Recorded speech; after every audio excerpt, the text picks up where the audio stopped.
계셨습니다. 자, 오늘 두 번째 이제 만남, 예수님이 무슨 일을 하셨는지, 또 지금 무슨 일을 하고 계신지에 대한 부분을 나눠보도록 하겠습니다. 오늘 새벽 예배에 오신 분들 계시면은 목사님 설교를 통해서 다뤘던 부분과 많은 부분들이 비슷해서 참 좋다 생각을 했었는데요. 여러분들 이제 인도자로서 그 동반자들을 만나게 되시면 머릿속에서 이러한 마인드맵, 만나면 어떻게 시간을 내가 좀 사용할 것인가를 그림을 그리고 가시는 게 도움이 많이 됩니다. 그냥 가서 그냥 순서대로 문제를 쭉 풀겠다는 게 아니라, 어느 시간에 시간을 얼마만큼 내가 배분을 해서 그 가운데서 어떤 이야기를 나누면 좋겠다. 근데 크게 보면은 이렇게 네 가지 정도로 우리가 나눠질 수 있잖아요. 기승전결이 있는 것처럼, 과제를 처음 만나면 이제 뭐 한 주간 어떻게 지내셨어요?부터 시작해서 과제를 꼭 점검해 주셔야 됩니다. 제가 계속 강조하는 부분인데요. 과제를 점검을 이제 하는 게 상대방에게 부담을 드리고 그 자리에 오는 것을 힘들게 만들고 하는 그러한 시간이 아니고, 점검을 해야지 여러분들이 도와드릴 수 있어요. 자, 그래서 꼭 점검을 하시면 좋겠고요. 그리고 이제 전체 과가 어떤 식으로 진행되는지에 대해서 문제 제기죠. 어떻게 보면은 이제 문제, 우리가 어떤 이야기를 좀 하려고 그런다. 오늘 같은 경우는 이제 예수님이 어떤 일을 하시는가를 이야기를 하면서 거기에 대해서 오프닝 퀘스천들을 좀 던질 수 있으면 좋겠다 생각이 들고, 그다음에 이제 교재 문제를 좀 푸는 게 필요하겠죠. 그래서 1번부터 해서 쭉 문제를 차례로 좀 풀어나가는 과정 가운데 여러분들이 늘 생각해야 될 게, 이제 학교에서도 배울 때, 저 같은 경우는 신학교에서 배우고 그렇게 했었을 때, THT라고 이야기를 해요. 아니면 빅 아이디어 이렇게 얘기해요. THT는 뭐냐면 take home truth라고 그래요. take home truth. 그래서, 어떤 뭐 모임을 가거나 아니면 뭐 설교를 하거나 뭐 소그룹이 되었거나, THT, 이게 take home truth 아니면 빅 아이디어. 그래서 뭐 메인 아이디어라고 얘기할 수 있겠는데요. 뭐 하나만 얘기하지 않잖아요, 우리가. 여러 가지를 이야기를 하는데, 내가 그중에서 오늘은 다른 건 몰라도 이 동반자에게 이 부분은 정말 꼭 좀 깨닫게 마음에 좀 새겨주면 좋겠다라는 것을 인도자들이 이제 교재를 준비하시면서 그런 걸 정하시는 거는 유익할 수 있어요. 뭐 그거대로 꼭 해야 된다는 건 아니겠지만은 여러분들이 은혜를 받고 문제를 쭉 풀면서 이 부분이 제일 중요한 것 같다. 또는 이제 과를 거듭할수록 여러분과 함께하는 훈련을 받고 계시는 분들의 삶을 여러분들이 알잖아요. 그럼 그 삶에 이 3번 문제는 진짜 내가 막 오늘 자매님 또 형제님에게 이 문제는 진짜 중요한 것 같다. 그래서 이 부분을 꼭 딴 거는 몰라도 이 부분을 꼭 마음에 좀 이렇게 전달하고 싶다라는 것을 정하는 것은 중요합니다. 그래서 계속 제가 부탁을 드리는 게 인도를 하실 때 문제를 다 풀고 간다는 생각으로 가시지 않았으면 좋겠습니다. 이과 두 번째 만남에서 예를 들면 이런 거예요. 강조해야 될 부분들이 인간의 죄악됨과 그 절망적인 상태를 깨닫게 하는 부분들 중요할 수 있고, 또 예수 그리스도께서 이 땅에 계실 때 어떤 일을 하셨는가, 그리고 십자가가 무엇을 우리에게 이야기하고 있는가, 이런 부분들은 뭐 다른 문제를 못하는 한이 있어도 이 부분은 꼭 내가 전달하겠다, 이런 생각을 가져가는 게 도움이 되고, 그 다음에 이제 마무리를 같이 이제 하시면 좋겠고, 그 하면서 기도하는 것, 또 다음과 우리가 어떻게 할지에 대한 부분들을 얘기해 주시면, 그래서 이런 부분들이 이게 꼭 정해진 어떠한 틀은 아니지만은 여러분들이 이제 앞으로 모임을 인도하시는데 어느 정도의 모습을 좀 그려보시면 좋겠다는 생각이 들었어요. 자, 오늘은 이 두 번째 만난 예수님은 어떤 일을 하셨는가에 대해서 이야기를 할 텐데, 이 이야기를 하면서 여러분들이 동반자가 정말 예수님이 어떠한 분이신가를 이제 아는 게 중요하잖아요. 그렇죠? 어떠한 분이신가를 아는 게 중요한데, 그 어떠한 분이신가를 알기 위해서 필요한 게 그분이 하신 일인 거죠. 그렇죠? 그래서 죄에 대한 부분들을 우리가 중요하게 좀 이야기를 해야 되고요. 예수님의 사역을 좀 중요하게 이야기를 해야 되고, 그 예수님의 사역 가운데 어떻게 보면 가장 핵심이 될 수 있는 십자가 사건을 우리가 이야기를 하는 시간을 갖습니다. 그래서 그 십자가 사건에서 예수님이 하셨던 것을 우리가 좀, 이건 먼저 프리뷰를 좀 여러분들에게 드리자면요. 이제 대소옥을 하잖아요. 이게 리뎀션. 여러분들 아마 많이 들어보신 단어죠. 리뎀션. 그러니까 리뎀션의 동사형은 redeem이거든요. redeem. 그리고 사람으로 얘기하면 redeemer가 될 수 있고요. 그쪽에 redeem 한다라는, 대속을 한다라는 거에 어떤 속에 담겨진 의미는 값을 지불했다라는 의미잖아요. 그래서 여러분들 뭐 쿠폰을 사용하면 리딤을 하잖아요. 그러면 더 이상 그 쿠폰 사용하지 않죠. 그거에 대해 돈을 내지 않고 쿠폰을 대신해서 돈의 대가를 지불했다. 마찬가지 의미죠. 그래서 무언가에 대해서 예수님이 대속하셨다. 그러니까 대신 속하셨다라는 의미. 그러니까 대신 값을 지불했다라는 게 예수님의 삶에 대해서 가장 중요한 것입니다. 그래서 여러분들 꼭 그 부분을 여러분들 잘 아시더라도 다시 한번 기억했으면 좋겠고요. 또 제가 만약 이 과를 인도한다면 저에게 있어서의 가장 핵심은 이 예수님이 우리를 대신하셨다라는 사실이 될 것 같아요. 그래서 제가 요즘에 가는 곳마다 제가 계속 강조하는 거예요. 성도들과의 만남 가운데 또는 제가 뭐 설교를 하거나 강의를 하거나 소그룹 했을 때 예수님의 삶을 이야기하고 그의 죽으심을 이야기하고 그의 다시 살아나심을 이야기했을 때 제가 늘 강조하는 게 우리를 위한 거 정도로는 표현이 이게 충분하지가 않다라는 거예요. 우리를 위해서 율법을 행하셨고, 우리를 위해서 죽으셨고, 우리를 위해서 다시 살아나셨고 정도는 제가 느꼈을 때에는 그 강도가 좀 약하다는 생각이 들어요. 그래서 제가 강조하는 게 우리가 혼용에 사용하는 부분이긴 하죠. 우리를 위하셨다, 우리를 대신하셨다. 근데 저는 조금 더 우리를 대신하셨다라는 표현이 우리에게는 성경적으로 좀 더 와닿았으면 좋겠다는 바람이 개인적으로 참 많이 있는 목사입니다. 그래서 여러분들께서 그 부분을 좀 강조하고 싶습니다. 우리를 위한, 우리를 도와주는 정도가 아닙니다. 우리를 도와주고 우리를 위한 게 아니라 우리를 대신하셨다라는 사실을 여러분들이 조금 좀 기억하시면서 예수님의 삶을 다시 한번 돌아볼 수 있는 시간 되었으면 좋겠습니다. 그래서 여러분들 그런 부분들을 좀 기억하시는 큰 그림을 가지고 갔으면 좋겠습니다. 이제 우리가 시작을 하면서 동반자에게 예수님이 지금까지 당신은 예수님이 어떠한 일을 하신 분으로 생각하고 있습니까? 또는 예수님이 당신에게 어떤 분입니까? 이런 부분들을 좀 솔직하게 나눠보는 게 도움이 될 수가 있겠죠, 그렇죠? 그래서 아니면 좀 적어보게 하셔도 괜찮아요. 그렇죠? 어떤 사람을 우리가 뭐 레주메를 보기도 하고 그 사람을 이해하기 위해서 그러면 그냥 내가 아는 예수님에 대해서 내가 뭐 경험한 것 또는 기억하는 것 또는 배운 것 아니면 잘 모르면 모르는 것도 괜찮을 수 있겠죠. 그래서 아무것도 몰라 예수님 뭐 하시는 분인지 모릅니다라고 하시는 분들이 계실 수 있겠지만 대부분은 예수님이 하신 일에 대해서 무슨 일인지를 한두 가지는 적을 수 있을 거예요. 좀 시간을 주신다면 한번 그런 부분들을 같이 한번 좀 적어볼까요라고 해서 하시는 것도 좋겠습니다. 서론 부분에 서론을 좀 같이 한번 읽고 예수님에 대해서 생각하는 것을 나눠보는 시간 정도면 적당하지 않을까 생각을 합니다. 자, 그리고 나서 이제 문제로 이제 둘에 들어가면요. 문제로 들어가면 마태복음 11장 2절에서 6절을 읽으십시오. 요한이 예수가 자기가 기다리던 메시아인지를 확인하는 질문을 했을 때 예수는 자기가 하고 있는 일을 어떻게 이제 묘사했습니까? 그렇죠? 예수님께서 자신이 메시아라는 사실을 이제 드러내시는 그 장면 가운데서 요한이 했던 이야기를 좀 살펴볼게요. 그렇죠? 이게 보면은 이렇게 말씀하셨습니다. 예수께서 대답하여 이르시되 너희가 가서 듣고 보는 것을 요한에게 이제 알려라라고 얘기하면서 맹인이 보며 못 걷는 사람이 걸으며 나병 환자가 깨끗함을 받으며 못 듣는 자가 들으며 죽은 자가 살아나며 가난한 자에게 복음이 전파된다 하라. 그럼 누구든지 나라 말미암아 실족하지 아니하는 자는 이제 복이 있도다라고 이야기를 했어요. 그렇죠? 이제 세례 요한 우리가 잘 아는 이야기겠지만 세례 요한은 예수님을 어, 또 오시는 길을 준비했던 그렇죠? 오랜 시간의 그 침묵기라고 일컬어지는 수백 년의 400년 정도의 시간을 지난 다음에 짠 하고 혜성같이 등장했던 사람이 세례 요한이었죠. 그리고 세례 요한은 예수님에 대해서 많은 사람들에게 예수님이 오심을 이야기했고 또 천국이 가까웠음을 이야기했고 회개하며 돌이키기를 얘기했던 사람이잖아요.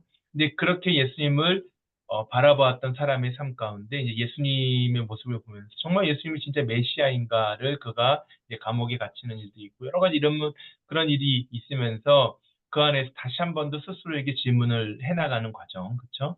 그 가운데 예수님께서 자신이 누구인가를 밝히시는 장면 가운데서 이런 이야기를 하신 거예요.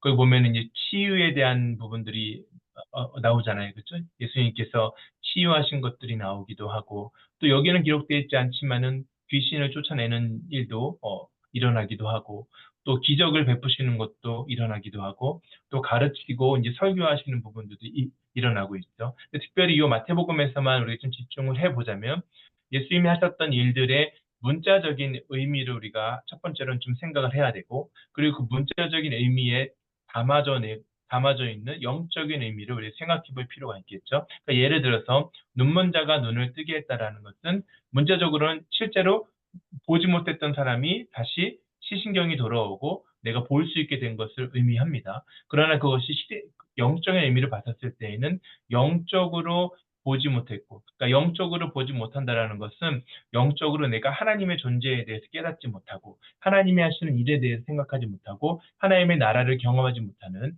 그러니까 육신의 눈은 보고 있지만 영적으로는 보지 못하고 있던 사람들에게 너희들의 육신의 눈을 뜨게 하시는 예수께서 너희의 영혼의 눈도 뜨게 하신다라는 의미를 그의 사역 가운데 담아내고 있다고 이렇게 생각해 볼 수 있는 겁니다.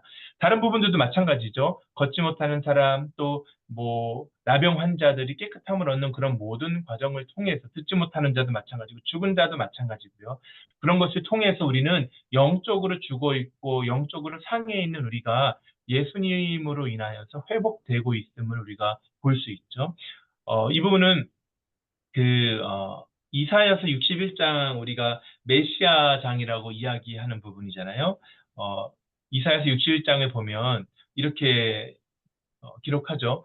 주 여호와의 영이 내게 내리셨으니 이는 여호와께서 내게 기름을 부으사 가난한 자에게 아름다운 소식을 전하게 하려 하십니다. 나를 보내사 마음이 상한 자를 고치며 포로된 자에게 자유를, 갇힌 자에게 노임을 선포하며 여호와의 은혜의 해와 우리 하나님의 보복의 날을 선포하여 모든 슬픈 자를 위로했다, 이렇게 이야기를 하고 있잖아요.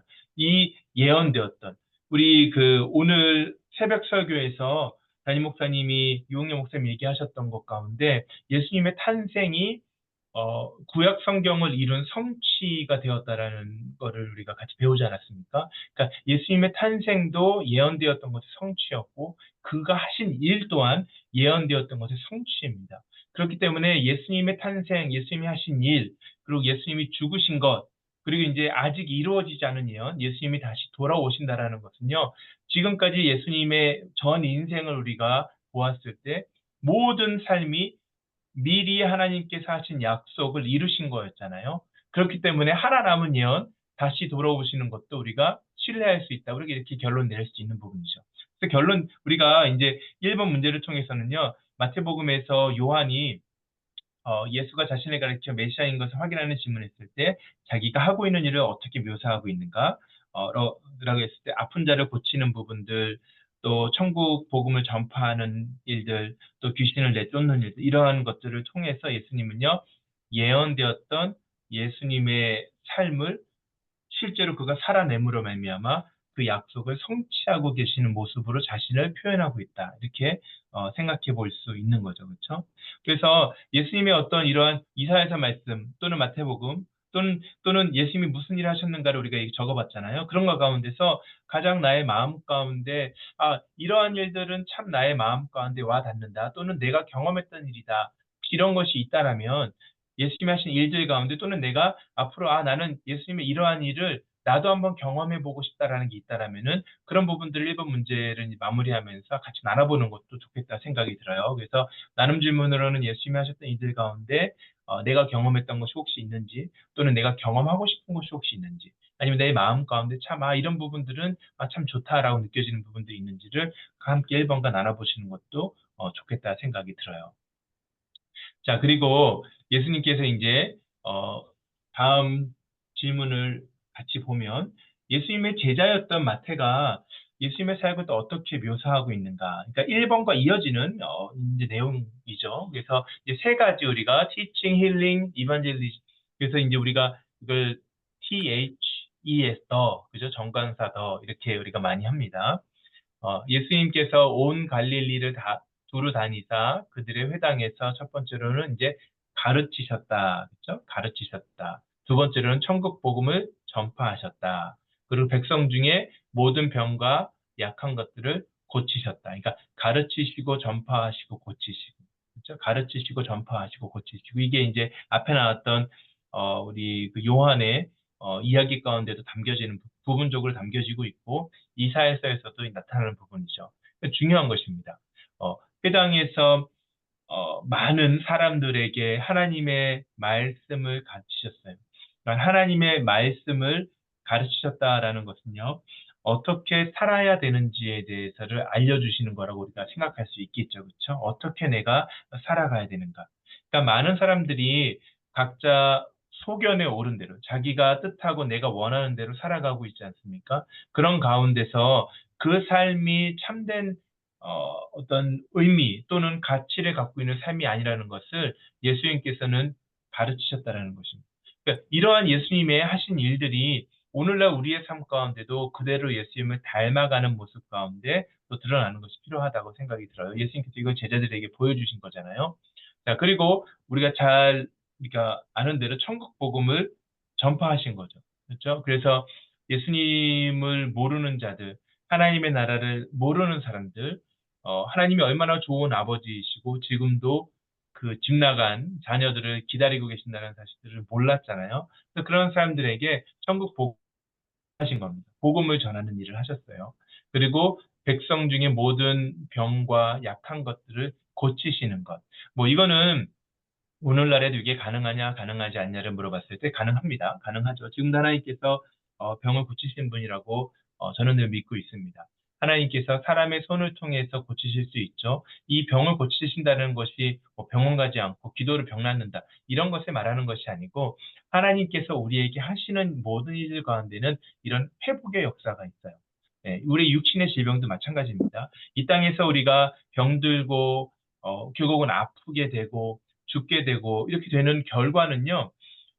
뿌리를 거슬러 올라가고 또 거슬러 올라가고 또 거슬러 올라가면 무엇으로 인함이라고 성경이 말하고 있습니까? 우리의 죄로 인함이에요. 그렇죠? 우리의 죄로 인함입니다. 하나님께서 인간을 창조하셨을 때 하나님께서 만드신 이 창조 세계에는요. 원래는 조금도 흠이 있는 것이 없었어요. 우리가 잘 아는 것처럼. 그렇죠? 사람도 마찬가지입니다. 내가 현재 힘들고, 아니, 내가 병이 들고, 내가 아픈 것이 당신의 죄 때문이다. 이렇게 얘기하는 것이 아닙니다.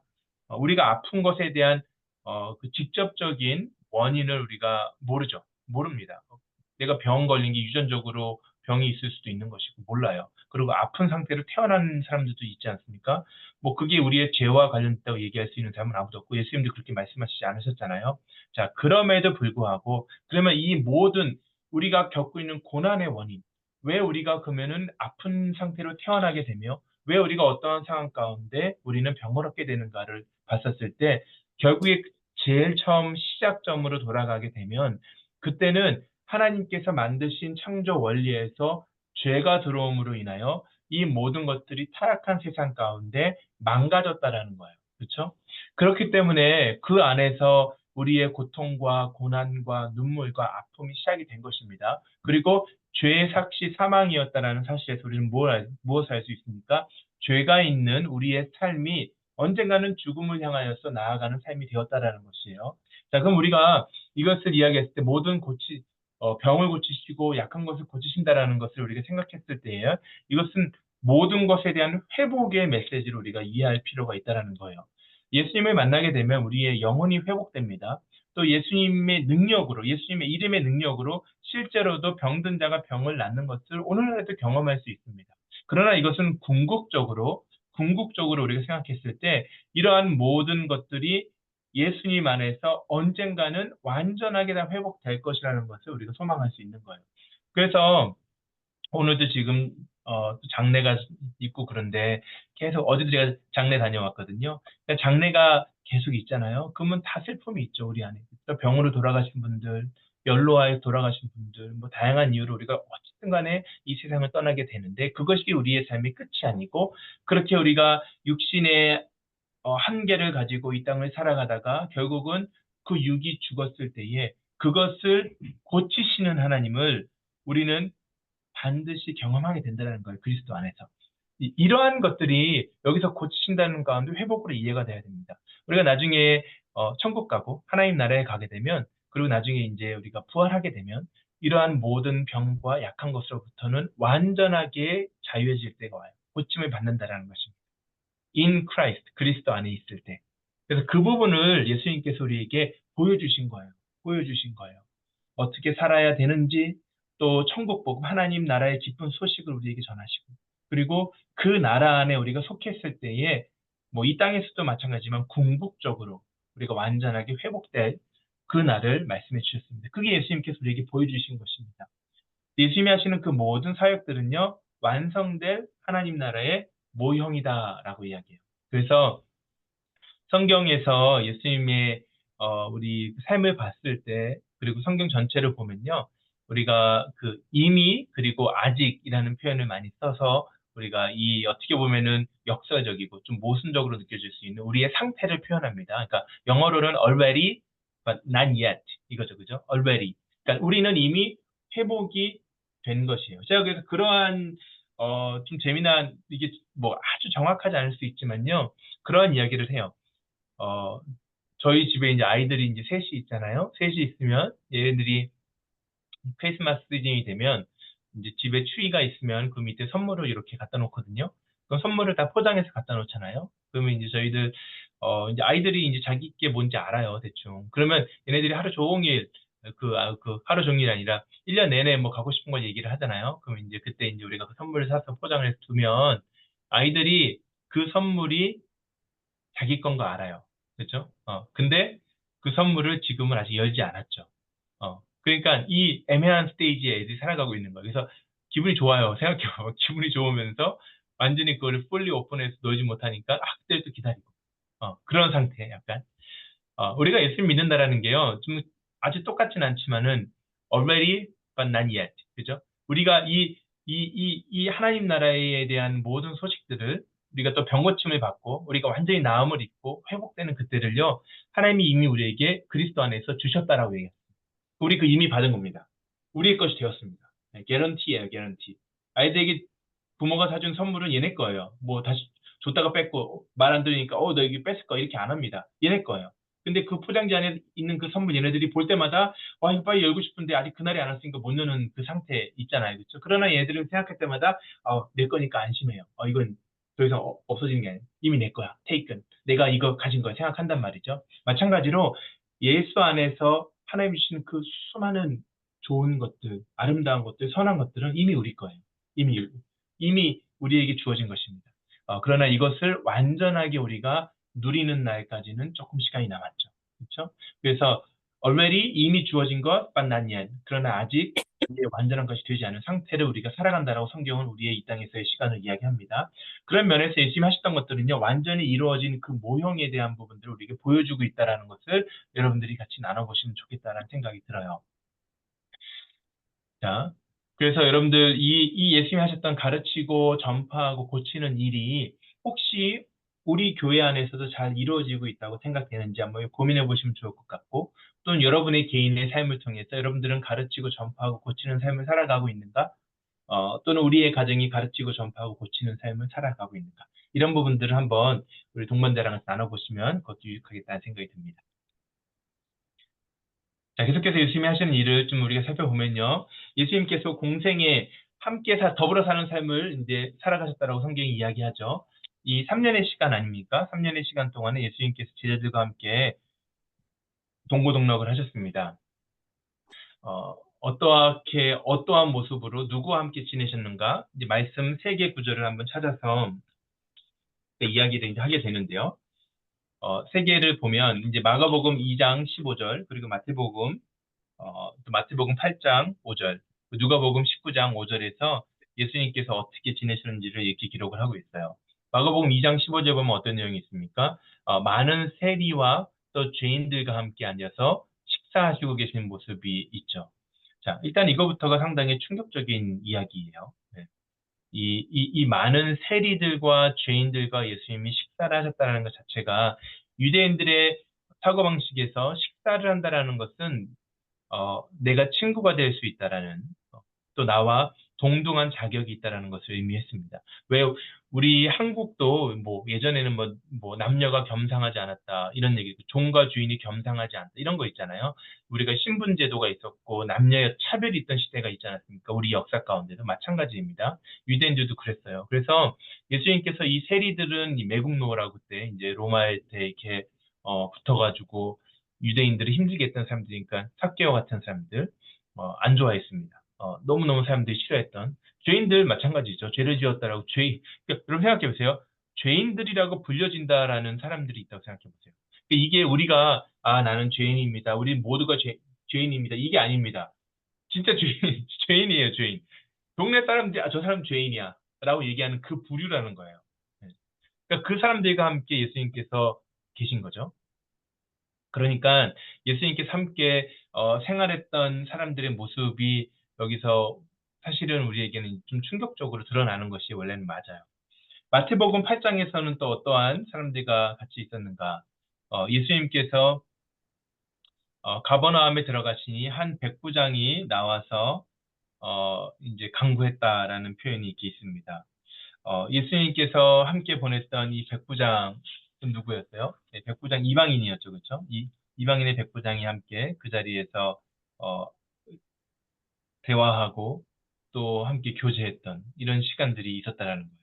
이러한 것 하나하나가 독특한 부류와 함께했다는 것을 우리가 알 수가 있어요.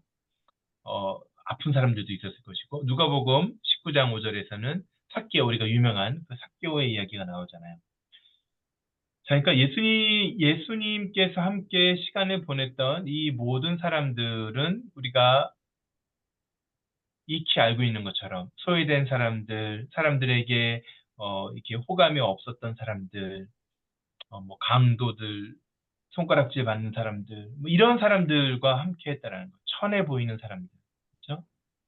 그러니까 이러한 사람들과 함께 하면서 아까 이야기했던 이제 가르치고 또 전파하고 또 고치는 삶을 사셨다라는 것이죠. 어, 여러분들 우리가 이러한 사람들의 모습을 좀 보면서 예수님은 왜 이들과 함께 이런 시간을 보내셨는가를 생각해 볼 필요가 있는 거죠. 그렇죠? 결론부터 이야기를 하자면 예수님께서 만약에 이러한 사람들과 이 땅에 오셔서 살지 않으셨다라면은 우리에게까지 예수님이 찾아오시는 기회는 없었을 거예요. 그렇죠? 그러니까 저는 그게 늘 중요하다고 생각을 해요. 제가 예수님의 삶을 이렇게 쭉 생각해 보면서 예수님께서 이제 뭐 우리가 흔히 말하는 뭐 말구 위에서 태어나셨고 베들레헴에서 해서 또 나사렛에서 자라시고 이런 모습을 보면서 거기에는 사람들에게 나사렛은 선한 것이 없다라는 그런 이야기 듣는 동네였잖아요. 그러한 모습으로 살아가셨던 예수님이 낮아지신 모습이고 그리고 세리와 죄인들, 이방인들, 사람들에게 손가락질 받았던 천해 보이는 과부들, 나그네들, 어린 아이들 이런 사람들과 함께 보내는 모습을 이제 봤을 때 그냥 답이 하나인 것 같아요. 우리가 그 자리에 있기 때문에 예수님은 그 자리에 오신 거예요. 왜 그렇게 낮아져야 됐을까? 황모세라는 사람의 삶이 그 자리였기 때문인 거예요. 그러니까 예수님의 공생애에서 만났던 모든 사람들의 모습 가운데 우리가 우리의 모습을 좀 담아낼 수 있는 것이 중요하다라는 그런 생각이 이제 드는 거예요. 이런 맥락에서 여러분들 조금 이런 부분들을 같이 나눠보시면 좋겠다라는 좀 생각이 들어요. 그 세리가 어떤 취급을 받았는가, 왜 그런 취급을 받았는가. 세리는 뭐 여러분들 아시는 내용이겠지만 세금을 이제 유대인들에게 걷어서 로마 정부에다가 냈던 사람이고 그 가운데서 차익을 자기가 가졌던 이런 사람이니까 사람들이 싫어했죠. 죄인들도 마찬가지로 많은 사람들에게 손가락질을 당했고 함께하면 안 되는 그러니까 그 당시에는 죄를 짓게 되면은 사회에서 격리되고 이런 사람들이 있었잖아요. 근데 그런 사람들과 함께했던 그러면서 이런 사람들의 삶과 함께했던 예수님의 삶의 목적을 생각해 봤을 때 두 가지 우리가 한번 추가해 보면 좋은데 마태복음 9장 13절과 마가복음 10장 45절입니다. 마태복음 9장 13절은 이렇게 기록하고 있어요. 너희가 가서 내게 긍휼을 원하고 너희는 가서 내가 긍휼을 원하고 제사를 원하지 아니하노라 하신 뜻이 무엇인지를 배우라. 나는 의인을 부르러 온 것이 아니요 죄인을 부르러 왔다라고 말씀하셨고요. 또 비슷한 의미에서 마가복음 10장에서는 인자가 온 것은 섬김을 받으려 함이 아니고 도리어 섬기려 하고 자기 목숨을 많은 사람들의 대성물을 주기 위함이었다라고 이야기해요. 그러니까 이것에 결국은 적용이 나라는 사람에게 있다라는 것을 우리가 생각해 볼 수 있어야겠죠. 이것을 위해서 예수님께서 이 땅에 오셨고 이 땅에서 우리와 함께 하시는 삶을 이들과 함께 하시는 모습 가운데 우리에게 깨닫게 하기를 원하셨다라는 것이. 그런 부분들 여러분들이 좀 같이 이야기를 해볼 수 있으면 좋겠어요. 그러면서 2번과 3번의 문제를 정리하면서 이제 4번 나눔 질문인데요. 이와 같이 생애를 보낸 예수님에 대해 당신은 무엇을 느낄 수 있습니까? 그의 생애의 어떤 면이 당신에게는 이제 감명을 주고 있습니까? 라는 부분들을 여러분들한테 나눠보시면서 여러분의 삶을 좀 나누시고 무엇이 여러분들에게 여러분의 개인의 삶 가운데 도전이 되었는지 또 그 마음 가운데 와닿았고 현재 내가 그런 예수님과 동행하고 있다. 이런 부분들을 좀 자유롭게 나눠보시면 좋겠다라는 생각이 들어요. 그리고 이어지는 5번에서 이제 주제가 바뀝니다. 이렇게 사셨던 예수님. 어떻게 보면은 정말 손가락질 받을 만한 일 아무것도 없이 너무 좋은 일을 하며 사신 거잖아요. 세상적으로 보더라도요. 사람들에게 있어서는 손가락질을 어, 받았죠. 왜냐하면 자신들이 원하는 모습을 예수님이 갖고 계시지 않았기 때문이에요. 오히려 예수님이 정말 강한 모습이었고 나보다 더 센 자로 왔으면 힘이 셌으면 뭐 우리가 잘 아는 것처럼 정치적인 또는 군사적인 메시아로 왔으면 그 사람들 그렇게 무시 못했을 거예요. 근데 자신들이 천하게 여기는 사람들과 함께하는 그러니까 예수님 만만했던 거죠. 근데 이렇게 아름답게 살았던 예수님이 어떻게 마지막으로 그의 삶을 이제 마감하셨는가를 생각해 보면 이제 마가복음에서 우리 잘 나오는 것처럼 십자가에 못 박혀서 돌아가신 거잖아요. 그죠? 십자가에 못 박혀 돌아가셨어요. 십자가의 의미를 우리가 좀 정리해 볼 필요가 있겠죠. 십자가의 의미가 무엇인가? 십자가의 의미를 우리가 살펴보게 되면 뭐 여기 우리가 저기 이제 써 있는 그런 모습들이 될 수 있어요. 일단은 죄에 대한 이제 심판이죠. 죄에 대한 심판입니다. 수치스러움이에요. 예루살렘에 들어오시면서 낙이 타고 오셨죠. 백마 타는 왕자가 아니었습니다. 낙이 타고 오셨고, 그리고 앞에서 호산나, 호산나, 이렇게 사람들에게 그 종려나무, 뭐죠? 나뭇잎을 이렇게 흔들면서 환영을 받으셨죠. 초라한 모습입니다, 사실은. 개선 장군의 모습이 아니었어요. 그리고 그 과정에서 가장 사랑했던 제자 가운데 한 명이었던 베드로가 자신을 부인하고 저주하고 떠나는 모습이 십자가를 가는 길에 일어났잖아요. 옷 벗겨짐을 당했죠. 침뱉음을 당하고 조롱을 당하고 정말 수치를 당했죠. 그렇죠? 그리고 그 위에서 심판을 받으면서 지금까지는 아버지라고 불렀던 그 하나님을 아버지라 부르지 못하고 하나님 하나님이라고 부르게 되는 철저하게 내가 죄인의 자리에서 심판자가 되시는 하나님을 대하게 됐던 것이 십자가에 일어났던 일이었어요. 그 가운데서 어, 유대인들에게 있어서 어떻게 인식이 됐냐? 오랜 시간 구약에서 저주받는 자의 모습을 그들이 알고 있었는데 그 모습 그대로 이것도 어떻게 보면 예언의 성취 아니겠어요? 그 모습 그대로 저주받은 자가 되어서 십자가에 달려 돌아가시는 것. 정말 외로운 자리, 그렇죠? 어찌하여 나를 버리시나이까라고 울부짖었던 그런 시간이었죠. 신약 시대의 그 십자가라는 것은 공개 처형이잖아요. 모두가 보는 앞에서 잔인하게 죽임을 당하는 것. 우리가 이것을 십자가가 어떤 면에서 너무 익숙하기 때문에 어떻게 보면은 그냥 그런가 보다 생각하지만 여러분 생각해 보세요. 만약에 우리 교회 강단에서 십자가형이 이론이라고 생각해 보세요. 여러분들 모두가 아는 앞에서 벌거벗겨진 채 손가락질을 받고 십자가에 먹혀서 바로 죽는 것도 아니고 건강한 사람들은 뭐 하루 이틀 3일 4일 5일까지 막 그렇게 그 앞에서 매달려 있으면 처절하게 죽어가는 자신에게도 수치이고 그와 관계 있는 모든 가족들, 친지들, 친구들에게도 부끄러운 모두가 다 그러한 상황 가운데서 정말 잔인하게 죽어갔다. 살이 뜯기고 뭐 까마귀가 와서 살아있는 사람의 살을 뜯어먹게 되는 그러한 정말 처절한 자리 아니겠습니까? 로마인에게는 십자가 형벌이 없었다라고 이야기하잖아요. 국가를 반역했던 사람들, 그런 사람들에게 처해졌던 십자가형. 이 십자가형이 예수님에게 일어났는데 이게 우리를 위한 게 아니고 나를 대신했다라는 게 중요한 거잖아요. 그렇죠? 늘 저는 십자가를 볼 때마다 우리가 늘 생각해야 됩니다. 우리를 위해서 괜찮은데, 우리 사양할 수 있는 거죠. 괜찮아요. 예수님 그렇게 안 하셔도 됩니다. 뭐 이렇게까지 안 하셔도 돼요. 그게 괜찮아요. 저 괜찮아요. 이게 아니에요. 네. 우리를 위한 거면 그렇게 우리가 거절하는데 그게 아니라 우리를 대신한 거라니까요. 예수님이 안 하셨으면 이거를 내가 이 수치를 당해야 됐고요. 내가 이 조롱을 당해야 됐고, 내가 이렇게 고통스러워야 됐고, 내가 이렇게 버림받아야 됐고, 모든 사람들 앞에서 나의 죄가 낱낱이 드러나면서 정말 눈 들수록 정말 그 앞에서 내가 1초도 서 있기 싫은 그 자리였다라는 거예요. 근데 죄가 우리를 그렇게 만든 거거든요. 이 죄로 인하여서 우리는 그렇게 불쌍한 자, 부끄러운 삶을 우리가 다 살아가고 있어요. 여러분들 우리의 죄가 다 드러난다고 생각해 보십시오. 사람들이 여러분들을 지금처럼 사랑해 줄 수 있을 것 같으세요? 우리를 사랑했던 가족들이 우리를 그렇게 전처럼 대할 수 있겠습니까?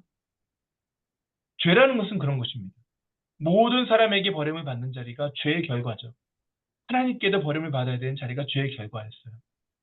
여러분 이것은요, 우리가 피할 수 있으면은 피하면 좋죠. 근데 여러분 피할 수 있습니까? 이것을 피할 수 없다는 걸 우리가 어떻게 증명할 수 있어요? 안 죽은 사람이 없잖아요. 그렇죠? 안 죽은 사람이 없습니다.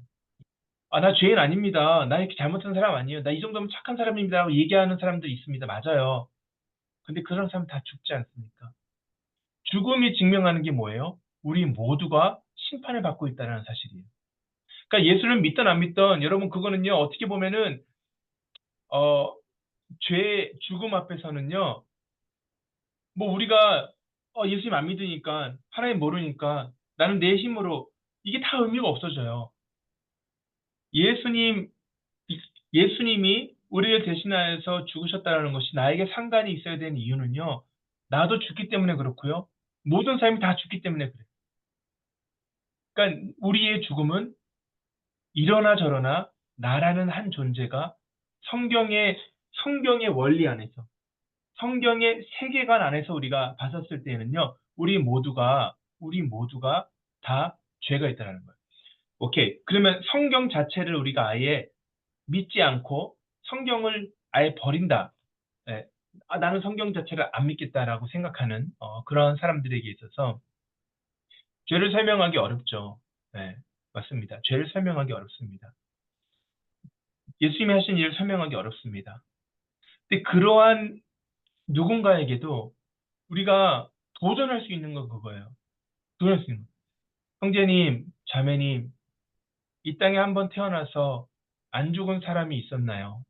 우리의 부모가 돌아가시고, 우리의 조부모가 돌아가시고, 위대했던 왕들도 그렇고, 뭐, 전 세계 최고의 갑부, 아니면 마더 테레사 같은 정말 누가 보더라도 선하게 살았던, 노벨 평화상을 받았던 그 누군가도 다 죽잖아요.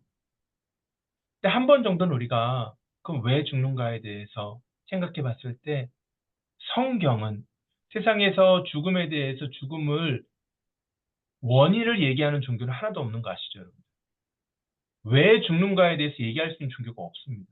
그런데 성경에서는 그 죽음이 죄의 결과라고 이야기하고 있잖아요. 그렇다면 죄의 결과라고 이야기한다면 그 죄가 우리 모두에게 있었구나라는 것을 적어도 성경의 방식으로는 우리가 해석할 수 있는 거예요. 그리고 예수님이라는 존재도 결국은 성경이 증거하는 것이기 때문에 만약에 그렇게 우리가 성경을 통해서 나의 죽음을 한 번 정도 고민해 보기를 원한다면 예수님의 이야기는 나랑 상관없는 이야기가 될 수가 없어요. 왜냐하면 그렇게 죽는 우리를 위해서 예수님 이 땅에 오셨다라는 것을 얘기하고 있잖아요.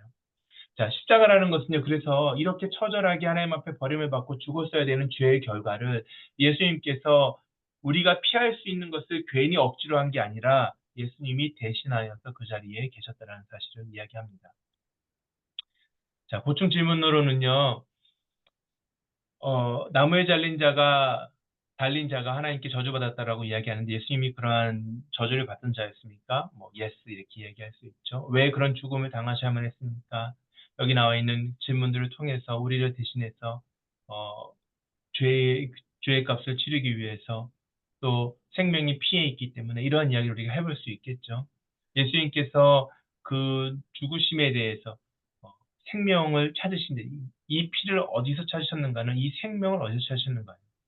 죄의 값이 생명입니다. 죄의 값 생명. 자, 그럼 우리가 이렇게 생각하면 가장 쉬워요. 우리가 성경에서 말하는 겁니다. 성경에서 죄를 지었기 때문에 죄는 우리에게 죽음을 가져왔어요. 그럼 우리가 어떻게 우리의 죄를 페이오프합니까? 죽으면 됩니다. 그러면 돼요. 그렇죠? 네, 죽으면 돼요. 근데 복음이란 것은 뭐예요? 우리가 죽으면 되는 모든 사람들인데 우리가 죽지 않도록 다시 살게 하는 게 복음이죠. 죽지 말라는 거예요. 죽지 말라. 왜냐하면 하나님께서 그것을 원하지 않으시는 거예요. 하나님 우리를 살리기를 원하시는 것입니다. 자, 그런데 하나님께서는요, 그 피, 그 생명을 하나님의 아들에게서 찾으신 거예요. 하나님의 아들이 그것을 paid off, redeemed 하도록, 그죠? 하신 것입니다. 그게 성경에서 말하는 예수님의 죽으심의 의미죠. 그래서 이제 이게 이렇게 전해지는 것입니다. 6번에 보면 예수님의 죽음의 의미가 무엇입니까? 대속적인 죽음입니다. 사랑을 확증하신 죽음입니다. 왜 예수님이 나를 대신하셨는가는 하나님의 사랑이 있었기 때문에 이렇게 이야기되는 거예요. 여러분, 정말 여러분들 우리가 다시 한 번 더 이 부분을 꼭 좀 기억해 봤으면 좋겠습니다. 대속적인 죽음. 내가 피할 수 없는 거예요. 이게 중요합니다. 그 누구도 피할 수 없는 겁니다. 할 수 있으면 그렇게 하세요. 내가 내 힘으로 내 죽음에 대해서 해결할 수 있으면 그렇게 하면 돼요, 우리가. 근데 못 하잖아요. 아무도 못 하잖아요. 영혼의 죽음, 육신의 죽음, 그 누구도 우리가 그 앞에서는요, 전적인 무능력자입니다. 할 수도 없고, 할 능력도 없어요, 우리 안에. 그렇기 때문에 대속이 중요한 겁니다. 누군가 우리를 대신해서 그 자리에 있었다는 거예요. 예수님의 죽음은 그것을 의미합니다. 그리고 왜 그러면 그렇게 하셨는가? 하나님의 아들이 내가 뭐라고, 그쵸? 하나님 우리를 만드셨대. 자, 다시 성경의 세계관으로 한번 들어가 볼까요? 그럼 나와 하나님과의 관계가 뭐예요? 나라는 존재가 죽었는데 나라는 존재가 시작하는 점이 있잖아요. 나라는 존재의 시작이 어디예요? 응리응리하고 엄마 아빠 뱃속에서 우리 엄마 뱃속에서 태어났습니다. 그러면 그게 나의 시작인데 그러면 나의 뿌리를 거슬러 올라가다 보면 결국은 인간은 하나님이 창조하신 피조물이라고 성경이 가르치고 있잖아요. 그렇죠? 그렇게 성경이 가르치고 있다라는 거예요.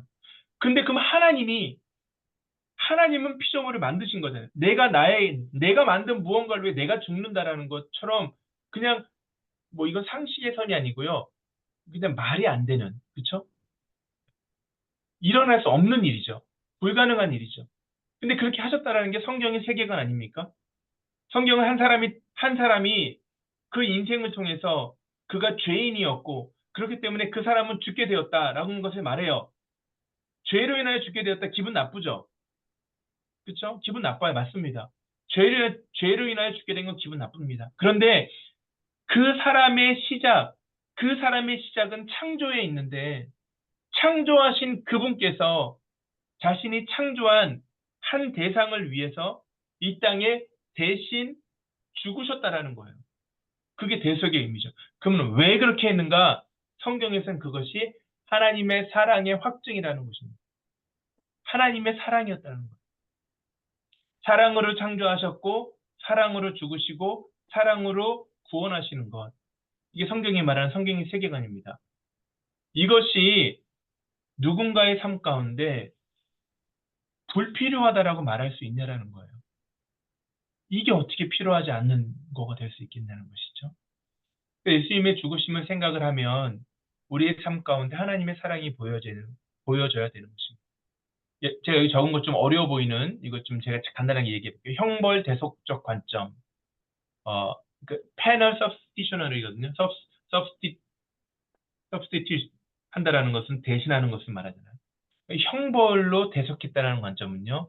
속죄의 가장 근본적인 사건이 예수 그리스도께서 우리를 대신하여 우리의 죄에 대하여 마땅히 받아야 할 모든 형벌을 받았다라는 것을 의미합니다.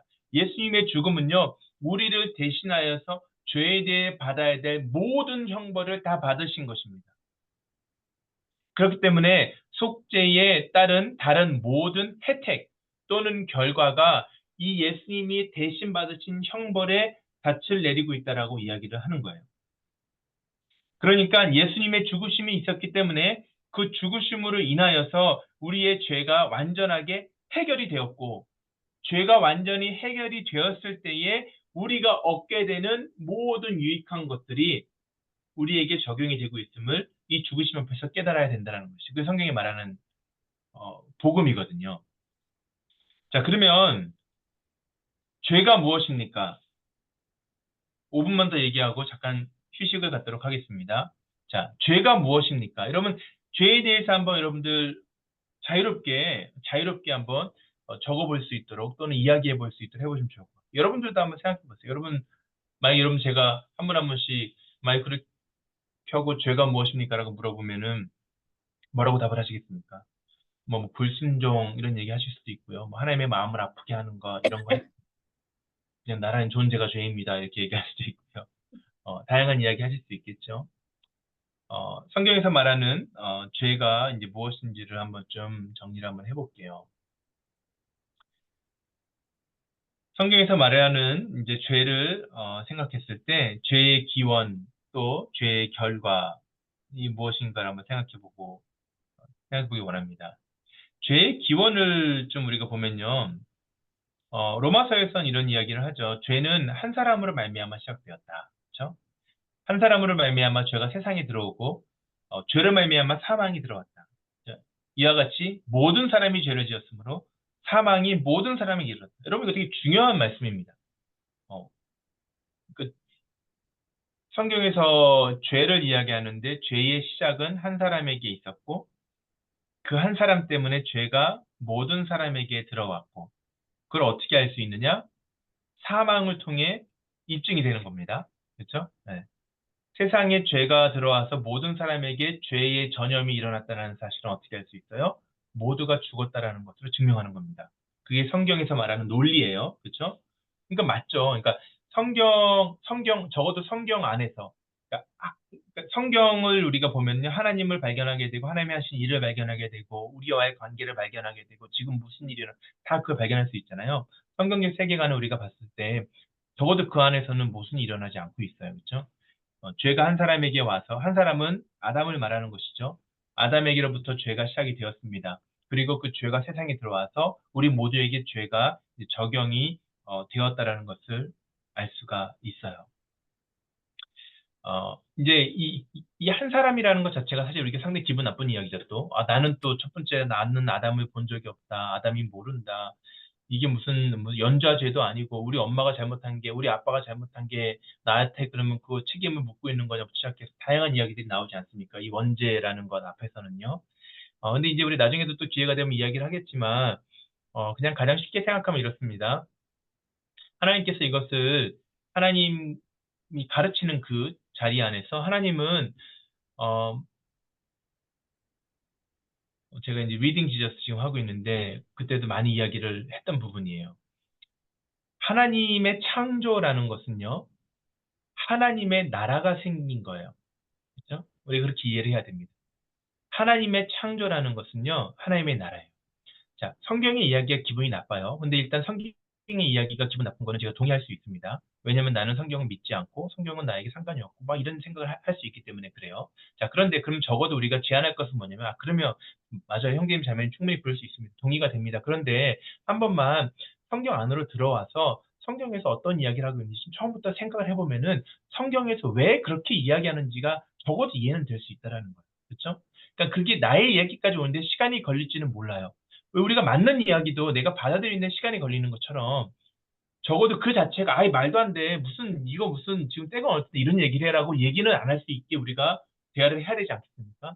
그러면 성경 안에 생각을 해보면 죄를 이야기 전에 우리는 하나님의 만신 이 세상을 봐야 돼. 창조 세계. 하나님은 성경에서 말하는 거예요. 성경에서 하나님은 태초에 천지를 창조하셨다. 이렇게 이야기를 하죠.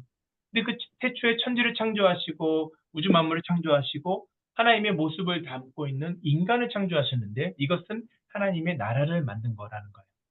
그리고 하나님의 나라에서는요, 성경에서 보면 하나님의 나라에서는요, 하나님께서 그 나라를 통치하시는 왕이시라는 것을 이야기하고 있죠. 그러니까 하나님이 하나님의 나라를 만드셨기 때문에 하나님은 그 나라를 다스리는 하나님만의 방식을 가지고 계세요.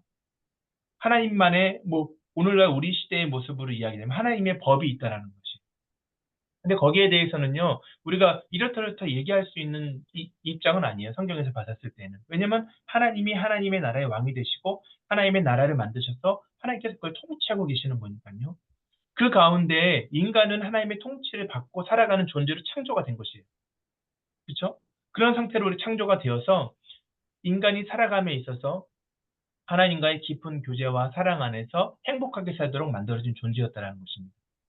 근데 그 가운데 죄라는 것은 하나님을 떠나고자 하는 마음이 죄의 시작이었는데 하나님을 떠나고자 하는 것, 하나님의 통치를 받지 않는 것. 여기서 말하는 것은 self-centered, 그죠? 자기 중심적으로 내가 원하는 삶을 살기를 원하는, 그렇죠? 하나님 중심의 삶이 아닌 거예요. 하나님이 왕이 되시고 하나님의 통치가 아니라 내가 나의 삶에 대해서 내가 왕이 되고 내가 하고 싶은 대로 살기를 원하는 그러한 것이 어떻게 보면 죄의 핵심적인 부분이라는 것이에요.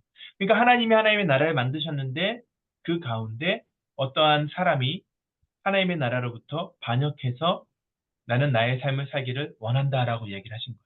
자, 그런데 여기서 중요한 것은 무엇이냐면 하나님은 하나님의 나라를 만드시면서 하나님 정하신 법이 있어요. 그 법이 뭐냐면 나의 말에 순종하고 내 통치를 받고 살면은 나랑 영원토록 함께 사는 것이야. 그런데 만약에 내 말을 듣지 않게 되면 내 나라를 떠나게 되면 그때는 죽음이 있을 것이야 라고 얘기했어요. 죽을 것이야. 죽음을 우리가 이제 죄의 결과, 죽음의 의미를 또 한번 이야기했지만 죽음의 궁극적인 모습은 하나님과의 단절이거든요. 하나님과의 관계가 끊어지는 것을 말하는 것입니다. 너무 당연하지 않나요? 자, 우리 집에 같이 살아. 그러면 엄마 아빠랑 우리 다 같이 우리 가족 행복할 수 있고. 근데 갑자기 집을 나가겠대, 얘가. 그러면 어떤 문제가 생겨요? 관계의 단절이 생기는 거잖아요. 같은 원리입니다. 하나님 나라는요, 그런 관계의 나라로 하나님이 만드신 거거든요. 성경이 계속 그 얘기하고 있는 거죠. 그러니까 그 관계 안에서 관계를 끊고 나가겠다고 했는데 관계를 끊고 나가는 것이 그 끊고 나간 사람에게는 저주요. 그게 심판이라는 그게 하나님 나라의 원리인 거예요. 근데 그거를 택한 겁니다. 그 한 사람이. 그 한 사람이 그렇게 택함으로 인하여서 모든 사람들에게 그 후로 태어나는 모든 사람들에게 그 효과가 적용이 된 거예요. 자, 그럼 우리는 여기서 왜 하필이면 그 사람이 그렇게 했기 때문에 나에게까지 와야 되는가 생각할 수 있잖아요. 근데 이것도요, 하나님 나라의 정하신 법이에요. 하나님이 세상을 만들면서 하나님의 나라 안에서 한 사람을 앞으로 있을 모든 인류의 대표자로 보고 계시는 거예요. 왜 그렇게 했을까? 하나님이 그렇게 보신 겁니다. 그냥 하나님이 그렇게 나라를 만드신 거예요. 거기에 대해서 토기장이가 토기를 동그라미를 만들었는데 왜 동그라미를 만들었어요? 나는 그렇게 하고 싶었는데요. 왜 하고 싶었어요? 내 마음에 그 동그라미에 대한 그림이 있었어요. 왜 그림이 있었어요? 근데 결국 거슬러 올라가다 보면 결국 내가 하고 싶은 거예요. 결론은 그겁니다. 마찬가지예요. 하나님이 하고 싶으신 거예요. 하나님이 그렇게 만드신 거예요. 그래서 아담이라는 한 사람을요, 모든 아담의 후손에게 대표자로 보고 계신 거예요. 그리고 그 아담과 함께 약속하신 거예요. 만약에 아담이 순종했으면 그 후손 모두가 복을 받았습니다. 그게 하나님의 딜이에요. 하나님의 조건이에요. 근데 그 만약에 아담이 하나님을 떠나면 모든 사람의 관계가 끊어질 것이야. 이게 하나님의 심판이었어요. 그래서 한 사람이에요. 그리고 나중에 예수님을 통해서 어떻게 돼요? 우리는 또 다른 한 사람을 만나게 되는 거예요. 그러니까 죄를 내가 안 지었는데 왜 나에게 아담의 죄를 묻고 자꾸 나보고 죄인이라 그러냐라고 기분이 나빠요. 그러나 내가 죽으니까 아주 틀린 얘기 아닌 거죠. 왜냐면 내가 죽으니까 나에게 영향이 없진 않구나를 생각할 수 있는 거. 근데 그래도 억울해요, 마음은. 정서적으로. 나는 아담을 본 적이 없으니까. 난 잘못한 게 없는데. 이 생각할 수 있거든요. 자, 그러면 그걸 우리가 어떻게 하나님께서 그걸 컴펜세이트, 어떻게 보상하셨습니까? 또 다른 한 사람, 둘째 아담을 통해서 마찬가지로 우리가 한 게 아무것도 없는데 내가 잘못한 거에 대해서 죄값을 치른 적도 없고요. 하나님이 원하시는 것을 내가 순종한 적도 없어요. 그런데 예수님이라는 또 다른 한 사람이 모든 것을 대신해서 그 일을 하셨기 때문에 얼떨결에 나도 그 혜택을 누리는 자가 되었다고 성경은 또 말하고 있어요. 그러니까 아주 억울한 일이 아닌 거예요. 아주 억울한 일. 아담을 예수님으로 퉁친 거예요. 그렇죠? 그러니까 그렇게 화낼 일이 없어요. 왜 나보고 죄인이라 그래라고 얘기하는 사람에게 그렇게 흥분하지 마세요. 화내지 마세요. 그런데 하나님은 예수님 때문에 당신을 의인이라고 말하고 계시니까요. 이렇게 얘기하면요. 사실 그렇게 화날 일이 아닌 거예요, 사실. 그렇죠? 그러니까 제가 계속 강조하는 게 뭐냐면요. 성경의 세계관 안에서는 최소한 하나님께서 우리에게 모순적이고 불합리한 이야기를 하고 계신 게 아니라는 거예요. 그럼 우리는 뭐냐면 이 성경에서 말하는 사람의 탄생과 또 사람의 시작과 그리고 사람의 어떤 삶 그리고 죽음 그 사후 세계에 대해서 이것을 나의 이야기로 택할 것인가 안 택할 것인가에 대한 싸움은 있어야 되겠죠, 누군가에게. 근데 이게요, 인생을 살다 보면 여러분들 저보다 훨씬 더 많이 아시겠지만 이 정도를 설득력 있는 이야기가 많이 없습니다. 네. 한 인간에 대해서, 죄에 대해서, 죽음에 대해서, 그 후에 대해서 성경만큼 논리적이고 설득력 있게 얘기하는 것이 없다라는 거예요. 그런 부분들 여러분들이 다시 한번 좀 생각해 봤으면 좋겠습니다. 죄의 결과, 쭉 여기 나와 있죠. 죄로 인하여서 모든 창조 세계가 무너졌습니다. 완전히, 어, 흠이 없던 자리에서 모든 것이 다 무너지는 상황. 그래서 하나님의 영광에 이르지 못했다라고 이야기하고 있거든요. 하나님의 영광이라는 것은 하나님의 하나님됨이고 하나님의 기쁨이라고 이야기할 수 있는데 죄로 인하여서 관계가 깨어지면서 그 하나님의 기쁨을 잃어버린 채로 우리가 살아가게 돼요. 우리도 마찬가지예요. 참 기쁨이 없어요. 그러니까 자꾸 더한 기쁨을 찾는 게 우리의 목표 아닌가요? 마약이 왜, 돈이 왜 우리에게 매력이 있습니까? 기쁨이 되거든요. 잠시 동안. 쾌락이 왜 좋아요? 기쁨으로 그러니까 인간은요, 기쁨을 추구하는 존재입니다. 예, 기쁨을 무엇이 되었든 내가 추구하는 것은요, 어떠한 모습이든 나에게 기쁨을 주고 그것을 내가 원합니다. 근데 그게 다 헛되고 헛된 기쁨, 썩어 없어져 이 땅의 것들이잖아요. 그게 왜 그래요? 죄의 결과입니다. 우리가 그래서 그것이 회복되는 것이 그리스도 안에서 필요한 것이죠. 예수님은 그것을 위해 우리 대신에 죽으셨다라는 것이죠. 인간이 얼마나 타락했는가, 전적으로 우리의 타락을 성경에서는 우리에게 이야기를 하고 있는 거죠. 우리 스스로 선한 일을 할 수가 없습니다. 예외 없어요. 예, 선은 하나님을 기쁘시게 하는 것이고, 하나님의 원하는 일을 하는 것에 대해서 우리가 예외 없이 우리가 그 능력을 잃어버린 자가 되었다라는 것이. 그게 어떻게 알아요? 성경이 말해주는 겁니다. 예. 저와 여러분이 정하는 게 아닙니다. 내 능력이 있고 없음을 어떻게 알아요? 성경이 말해주는 거예요. 죄의 기준을 정한 성경, 죄의 결과를 정하는 성경, 죄로 인하여서 우리에게 끼쳐지는 영향을 정한 것도 다 성경입니다. 다 하나님이 그렇게 보고 계시는 거예요. 그렇죠? 예. 말 되지 않나요? 그러니까 하나님 입장에서 말이 되는 거예요. 죄를 지었기 때문에 너희가 하는 그 모든 것들이 관계가 끊어진 상태에서는요, 나에게는 아무런 의미가 없어. 이렇게 얘기하시는 거예요. 하나님은 그게 느끼시는 거니까요. 그걸 성경에서 말하는 인간의 타락의 결과라고 이야기하는 거예요. 그러니까 전적으로 오염되었고 전적으로 망가진 상황 안에서 그러면 우리의 결론은 우리는 그럼 어떻게 이것을 해결할 수 있을 것인가라는 숙제가 주어지는 거죠. 어떻게 이 깨어진 관계를 잃어버린 기쁨을 잃어버린 참된 행복을 내가 다시 찾을 수 있을 것인가. 이런 절망적인 인간의 모습 가운데서 성경이 제시하시는 게 예수 그리스도의 십자가죠. 그러니까 죄를 선명히 드러내고 전도하기 전에요. 사랑이 드러나는 게 중요하기는 한데 사실은 우리가 어떠한 존재인가, 우리가 어떠한 상태인가를 성경을 통해 드러내기 참 중요합니다. 그래서 우리의 상태를 드러내기 위해서 사실은 모든 전도는 우리의 창조부터 시작돼야 돼요. 어떤 상태로 우리가 만들어진 존재였는가? 그리고 우리 가운데 무엇을 잃어버린 상태로 살아가고 있는가? 그리고 진짜 그 마음 가운데 내가 기쁨을 가지고 있는가? 평안이 있는가? 내 안에 정말 누구도 빼앗을 수 없는 어떠한 상황이 바뀌어도 흔들리지 않는 참된 내 안에 만족을 갖고 있는가? 근데 원래는 우리 모두가 그렇게 살도록 만들어진 존재였는데 그렇게 못 살고 있잖아요. 왜 그럴까요? 죄가 빼앗아간 것입니다. 그게 우리의 시작이 돼야 되는 거예요. 그럼 어떻게 하면 우리가 그것을 다시 회복할 수 있을 것인가? 인생의 질문이죠. 이거보다 더 중요한 질문 어디 있습니까? 어떻게 하면 그게 바꿔 말하면 어떻게 내가 이 죄의 문제를 해결할 것인가? 거기에 대해서 이제 성경이 말하는 것은 십자가가 우리에게 하신 일을 이야기하는 거죠. 에베소서 1장 7절. 우리는 그리스도 안에서 그의 은혜의 풍성함을 따라 그의 피로 말미암아 속죄 곧 죄 사함을 받았느니라. 할렐루야 아닌가요? 죄 사함을 받았느니라. 여기에 우리의 죄가 포함이 된다라고 느끼십니까? 여기에 우리의 삶의 문제들이 포함이 된다라고 느끼십니까? 이런 부분들을 우리가 점검해야 되는 것이죠. 그래서 하나님과의 관계가 깨어져 있고 하나님을 떠나 있는. 제가 시간 되면 사실 더 좀 길게 얘기하고 싶은 것들이 많은데 시간이 지금 많이 없어서 다음에 또 우리가 또 주제가 다르면서 더 이야기하겠죠. 그런 부분, 죄에 대한 부분 너무 중요하니까요. 그래서 그런 부분들 여러분들이 다시 한 번 더 점검할 수 있으면 좋겠고, 어, 십자가라는 것이 우리 삶 가운데 또 무엇을 가져왔는가? 아까 말했던 죄의 결과로 깨어졌던 수많은 것들이 있잖아요. 자연과도 우리가 자연이 저주를 받았다라고 성경이 말하고 있어요. 그래서 에덴 동산 같이 우리가 살지 못하잖아요. 그런 모든 것들이요 나중에 회복될 것입니다. 인간 상호 간의 관계도 회복될 것입니다.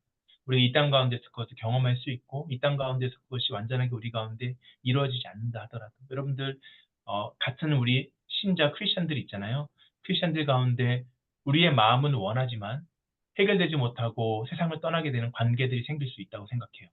부모와 형제와 친구와 근데 여러분 신앙 안에 있잖아요. 그리스도 안에 있잖아요. 그리고 천국에서 만났을 때 그 모든 관계가 회복될 것입니다. 그 모든 서운함, 미움, 아픔 이런 모든 것들이요 회복될 거예요. 그게 성경의 약속이에요. 자연과도 마찬가지고 하나님께서 그것을 십자가 안에서 해결하셨어요. 어떻게요? 죄의 문제를 해결하심으로 인해서. 이게 성경이 말하는 거죠. 자, 예수의 죽음은 개인의 죄뿐만 아니라 현재 사회가 가지고 있는 문제도 해결할 가능성을 보여주고 있습니다. 십자가 해결할 수 있는 구체적인 문제들이 무엇일까 생각해 보십시오. 여러 가지를 이야기할 수 있어요. 이게 그냥 쉬운 답은, 아니, 쉬운 결과는 아닙니다. 예, 오랜 시간, 10년, 20년 나의 관계 문제 있던 사람을 어떻게 갑자기 오늘 내가 가가지고 이렇게 한다고 해결될 수 있겠습니까? 어려울 수 있어요. 그러나 최소한 우리의 마음 안에서 성령께서 일하기 시작하시면 여러분, 내가 하나님 앞에 어떻게 용서받은 죄인인가를 깨닫게 되면 정말 내가 용서하지 못할 사람은 없다라는 것이 은혜 받은 자의 고백이거든요. 어렵죠. 어렵죠. 그러나 적어도 내 머리로는 이해가 돼야 됩니다. 그거를 시작으로 해서 다양한 모든 갈등과 사회의 갈라짐들, 뭐 한국도 미국도 양극화 현상이 많잖아요. 그런 부분들이 십자가가 해결이 돼야 돼요. 십자가가 눈에 보이지 않는. 그리고 십자가는 미련한 것입니다. 그래서 세상 사람들에게는 야, 그 쓸데없어. 지금 그게 중요한 게 아니라고 이야기하지만 우리는 그 자리에서 아니다. 십자가만이 소원이다. 십자가의 예수가 우리의 모든 것들을 회복할 유일한 one and only 유일하고 하나밖에 없는 하나님이 주신 답이라는 것을 이야기할 수 있습니다. 그래서 그런 부분들 한번 나눠보시면은 유익함이 있으리라 생각이 듭니다. 오케이. 자, 조금, 예. 잠깐 브레이크 할까요? 잠깐 브레이크해서 우리, 10시 29분에 다시 만나겠습니다. 화장실이나 잠깐 다녀오시고, 혹시 질문 있으신 분들은 제가 잠깐 요 쉬는 시간에 한 몇 가지 좀 드리도록 할게요. 혹시 궁금한 게 있으면 지금 한번 물어보셔도 좋을 것 같아요. 네. 목사님, 저희 브레이크 타임 한 다음에 나중에 받으시면 어떠실까요? 지금 브레이크 타임 하면은 브레이크 타임이 안 되실 것 같은데요. 5분이 길어질 것 같은 느낌이 들긴 하거든요, 저희가. 질문을 그냥 하시는 분들 그분만 계시면 되는 거 아닌가요? 질문하고 답을 듣고, 네네. 답을 듣고 또 그래서 시간을 좀 세이브하기 위해서 네, 한번 이거 목사님 한번, 질문이 있는데요. 네, 김 목사님, 네. 이게 좀 생각이 정리가 잘 안 된 상태로 질문을 드리게 된 것 같아서 좀 주저주저할 수도 있는데, 괜찮습니다. 네.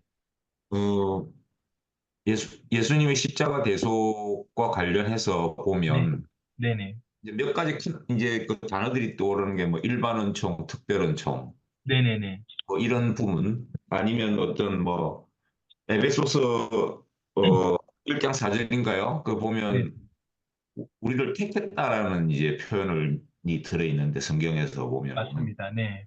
뭐 이런 컨셉도 있고 또 요한복음에서 보면 믿는 자마다 네.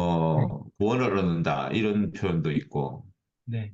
그래서 이게 어떤 그 이제 그 십자가의 대속과 또 이제 구원을 받는 부분에 있어 가지고 네. 이 에베소서 1장 4절이 저한테는 조금 걸림돌이 되거든요, 사실은. 근데 이게 네네네. 이제 저는 이제 그런 어떤 십자가 대속의 일반 은총이라는 어떤 컨셉과 연결이 되지 않을까 저는 그런 생각을 하고 있는데 그게 틀린 생각인지 또 어떤 태초에 그 창세 전부터 택하셨다라는 의미 자체가 네네. 창세 후에 이제 인간을 만드신 거니까 사실은 모든 인간이 네네. 다 포함되는 거 아닐까 이런 생각이 또 들 때도 있고 그래서 네네. 어떻게 이해를 해야 될지 조금 궁금한 질문이 이해가 좀 되세요? 네, 어떤 질문 잘 이해됐습니다, 집사님. 너무 잘 네, 네. 이해됐고요. 일단 너무 좋은 질문이시죠. 사실은 이게 참 궁금한 이야기인 것 같아요. 그러니까, 예수님께서 우리의 죄를 대신하기 위해서 이 땅에 오셨다라고 이야기했을 때, 좀 집사님의 질문을 바꿔서 재해석을 하자면 적용 대상이 누구가 될 수 있는가 이런 생각이 될 수도 있을 것 같아요. 그리고 네. 이제 근데 그 적용 대상이 누구가 될 수 있을까를 이야기했을 때 에베소서 1장 4절을 보면 창세 전에 그리스도 안에서 우리를 택하신 하나님의 어떤 섭리적인 부분이 이제 기록이 되어 있고 그리고 다른 성경들을 보게 되면 누구든지 믿게 되면은 구원을 받는다 이런 이야기가 있기 때문에 어떻게 보면 집사님 말씀하신 일반 은총과 특별 은총 이렇게 이야기했을 때 일반 은총은 보편적으로 사람들에게 다 적용이 될 수 있는 그렇게 이야기할 수 있는 부분이거든요.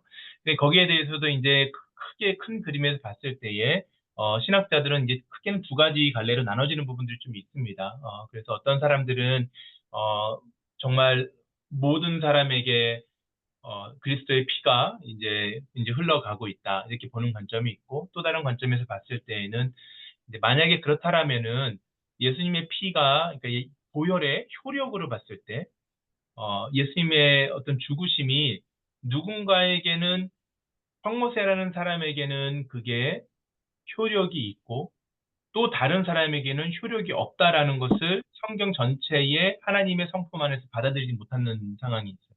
그걸 또 이렇게 서포트할 수 있는 구절들이 많이 있고요. 그 말은 뭐냐면 예수님의 죽으심에는 그 피 흘리심에는 택하신 자를 위해서 흘리신 피이기 때문에 거기에 대해서는 실패함이 없다라는 거예요.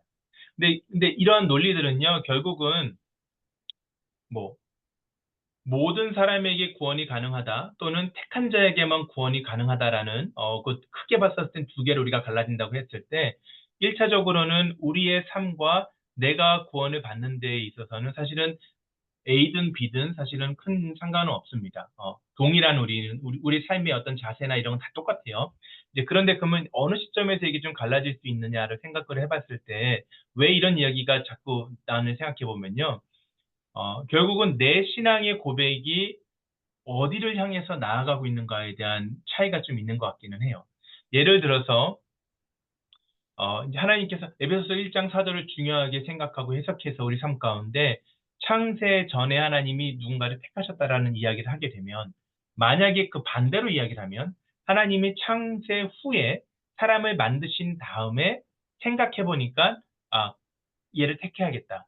이렇게 됐다라면 거기에 대해서 그러면 언제든지 하나님께서 하나님이라는 그 존재는 시간을 초월하신 분이고 그리고 어디를 보도 그러니까 언제나 어디서나 동일한 분이시고 그분이 어떤 계획하심이 바뀐 것이 없잖아요. 그쵸? 그러니까 아무튼 우리가 이해하기 어려운 개념이지만 그런데 만약에 창세 후에 어떠한 선택이 이루어졌다라면은 그러면 그 창세 전에는 그 선택한 자들에 대한 하나님의 무지가 있었는가 이 생각을 하게 되는 거예요. 그렇기 때문에 하나님께서는 모든 것을 아시는 분이시고 모든 것이 가능하신 분이라는 하나님 성경을 통해서 우리가 기록되는 하나님을 이해했을 때에는 창세 전에 하나님께서 이 모든 것들을 적어도 알고 계셨다는 사실에 대해서는 우리의 머리로는 그 그림이 정확하게 그려지지 않습니다. 논리적으로는 설명이 안 돼요. 그러나 하나님이시라면은 그게 맞지라는 고백은 하게 될 수 있는 게 신앙의 고백이 첫 번째가 좀 이제 있는 것 같고요. 그리고 그렇게 된 하나님께서 그러면 황모세라는 사람을 어떻게 택해서 언제 구원하시고 작정하셨는가 생각해 봤을 때 믿는 모든 자에게 구원이 있다라고 이야기를 했었을 때에 하나 좀 이제 아쉬운 부분들은 그러면 내가 믿지 않으면은 내가 택하게 되는 거라는 질문이 생기는 거예요. 내 믿음을 내가 갖는 거라고 생각했을 때는 나는 안 믿을 거야라고 이야기를 하면 오케이 그러면은 너는 네가 안 믿었기 때문에 구원받지 못하는 거야. 난 믿을래요. 그래? 그럼 너가 잘 믿었으니까 구원받는 거야. 이렇게 될 수 있는 논리가 그 안에 포함될 수 있다라는 거거든요. 그렇기 때문에 성경에서 이 다른 부분들을 쭉 봤었을 때에 그 믿음의 시작을 그래서 이제 논의를 하게 되는 거죠. 그러면 황모세라는 사람이 어떻게 구원을 받았는가 생각해 보면은 결국은 하나님께서 황모세라는 사람을 택하셔서 하나님의 주권적인 인도하심으로 내 안에 성령께서 들어오시고 믿음을 갖게 하셨기 때문에 내가 믿게 되었다라는 고백을 하면 저는 그래요. 저 같은 사람을 봤었을 때, 아, 나 같은 사람이 어떻게 의심 많고 따지기 좋아하고, 늘 딴 생각하기 좋아하는 사람이 어떻게 아직까지 내가 내 안에 그리스도에 대한 신앙의 고백을 가지고 살아갈 수 있을까를 생각해 보면은 결국은, 아, 이 시작은 나의 기질과 나의 어떤 성질에 있는 것이 아니구나를 고백할 수밖에 없는데, 그러한 마음으로 성경을 봤었을 때 성경에 기록되어 있는 많은 부분에서 하나님의 전적인 택하심이 저한테는 받아들여지는 그런 거죠. 그러니까. 네, 그렇게 봤을 때 성경을 어떻게 보는지에 따라서 뭐 하나가 완전하게 맞고 완전하게 틀리다고 말하기는 좀 어렵습니다. 두 개 다 장단점 있는 성경을 보는 관점이고 이게 그러니까 하나님께서 예를 들면은 이 땅에 태어나는 사람 중에 100명이라고 숫자를 정하셨다고 생각해 보세요. 그러면은 100명 가운데 하나님은 50명만을 구원하기로 정하셨다. 그러면 이제 우리 기분 나쁘죠 또. 왜 50명은 어쩌고 50명은 택하시냐 이 생각이 드는 거거든요. 자, 그런데 우리는 거기에 대한 전제는 뭐냐면 하나님께서 모든 것을 아시고 모든 것을 계획하시고 하나님의 뜻대로 이 세상을 만드시고 인도하시고 종말에 이르기까지 하나님께서 운행을 하실 텐데 그 가운데 100명이라는 사람을 정해놓고 하나님께서 하나님의 나라를 세워 가시는데 그 100명 가운데서 100명은 처음으로 돌아가면은 아담으로 인하여서 100명 모두 다 그 가운데 심판을 받아서 죽어야 되는 그 존재는 맞죠, 그렇죠? 근데 그 가운데서 하나님이 50명을 택하신 거예요. 택하신 겁니다. 택하셨기 때문에 택하심이 우리에게는 감사요, 은혜요, 기쁨이 되는 거는 맞아요. 그럼 나머지 50명에 대해서는 하나님이 그들을 택하지 않으심이 또 우리에게 또 분노가 돼요. 그렇죠?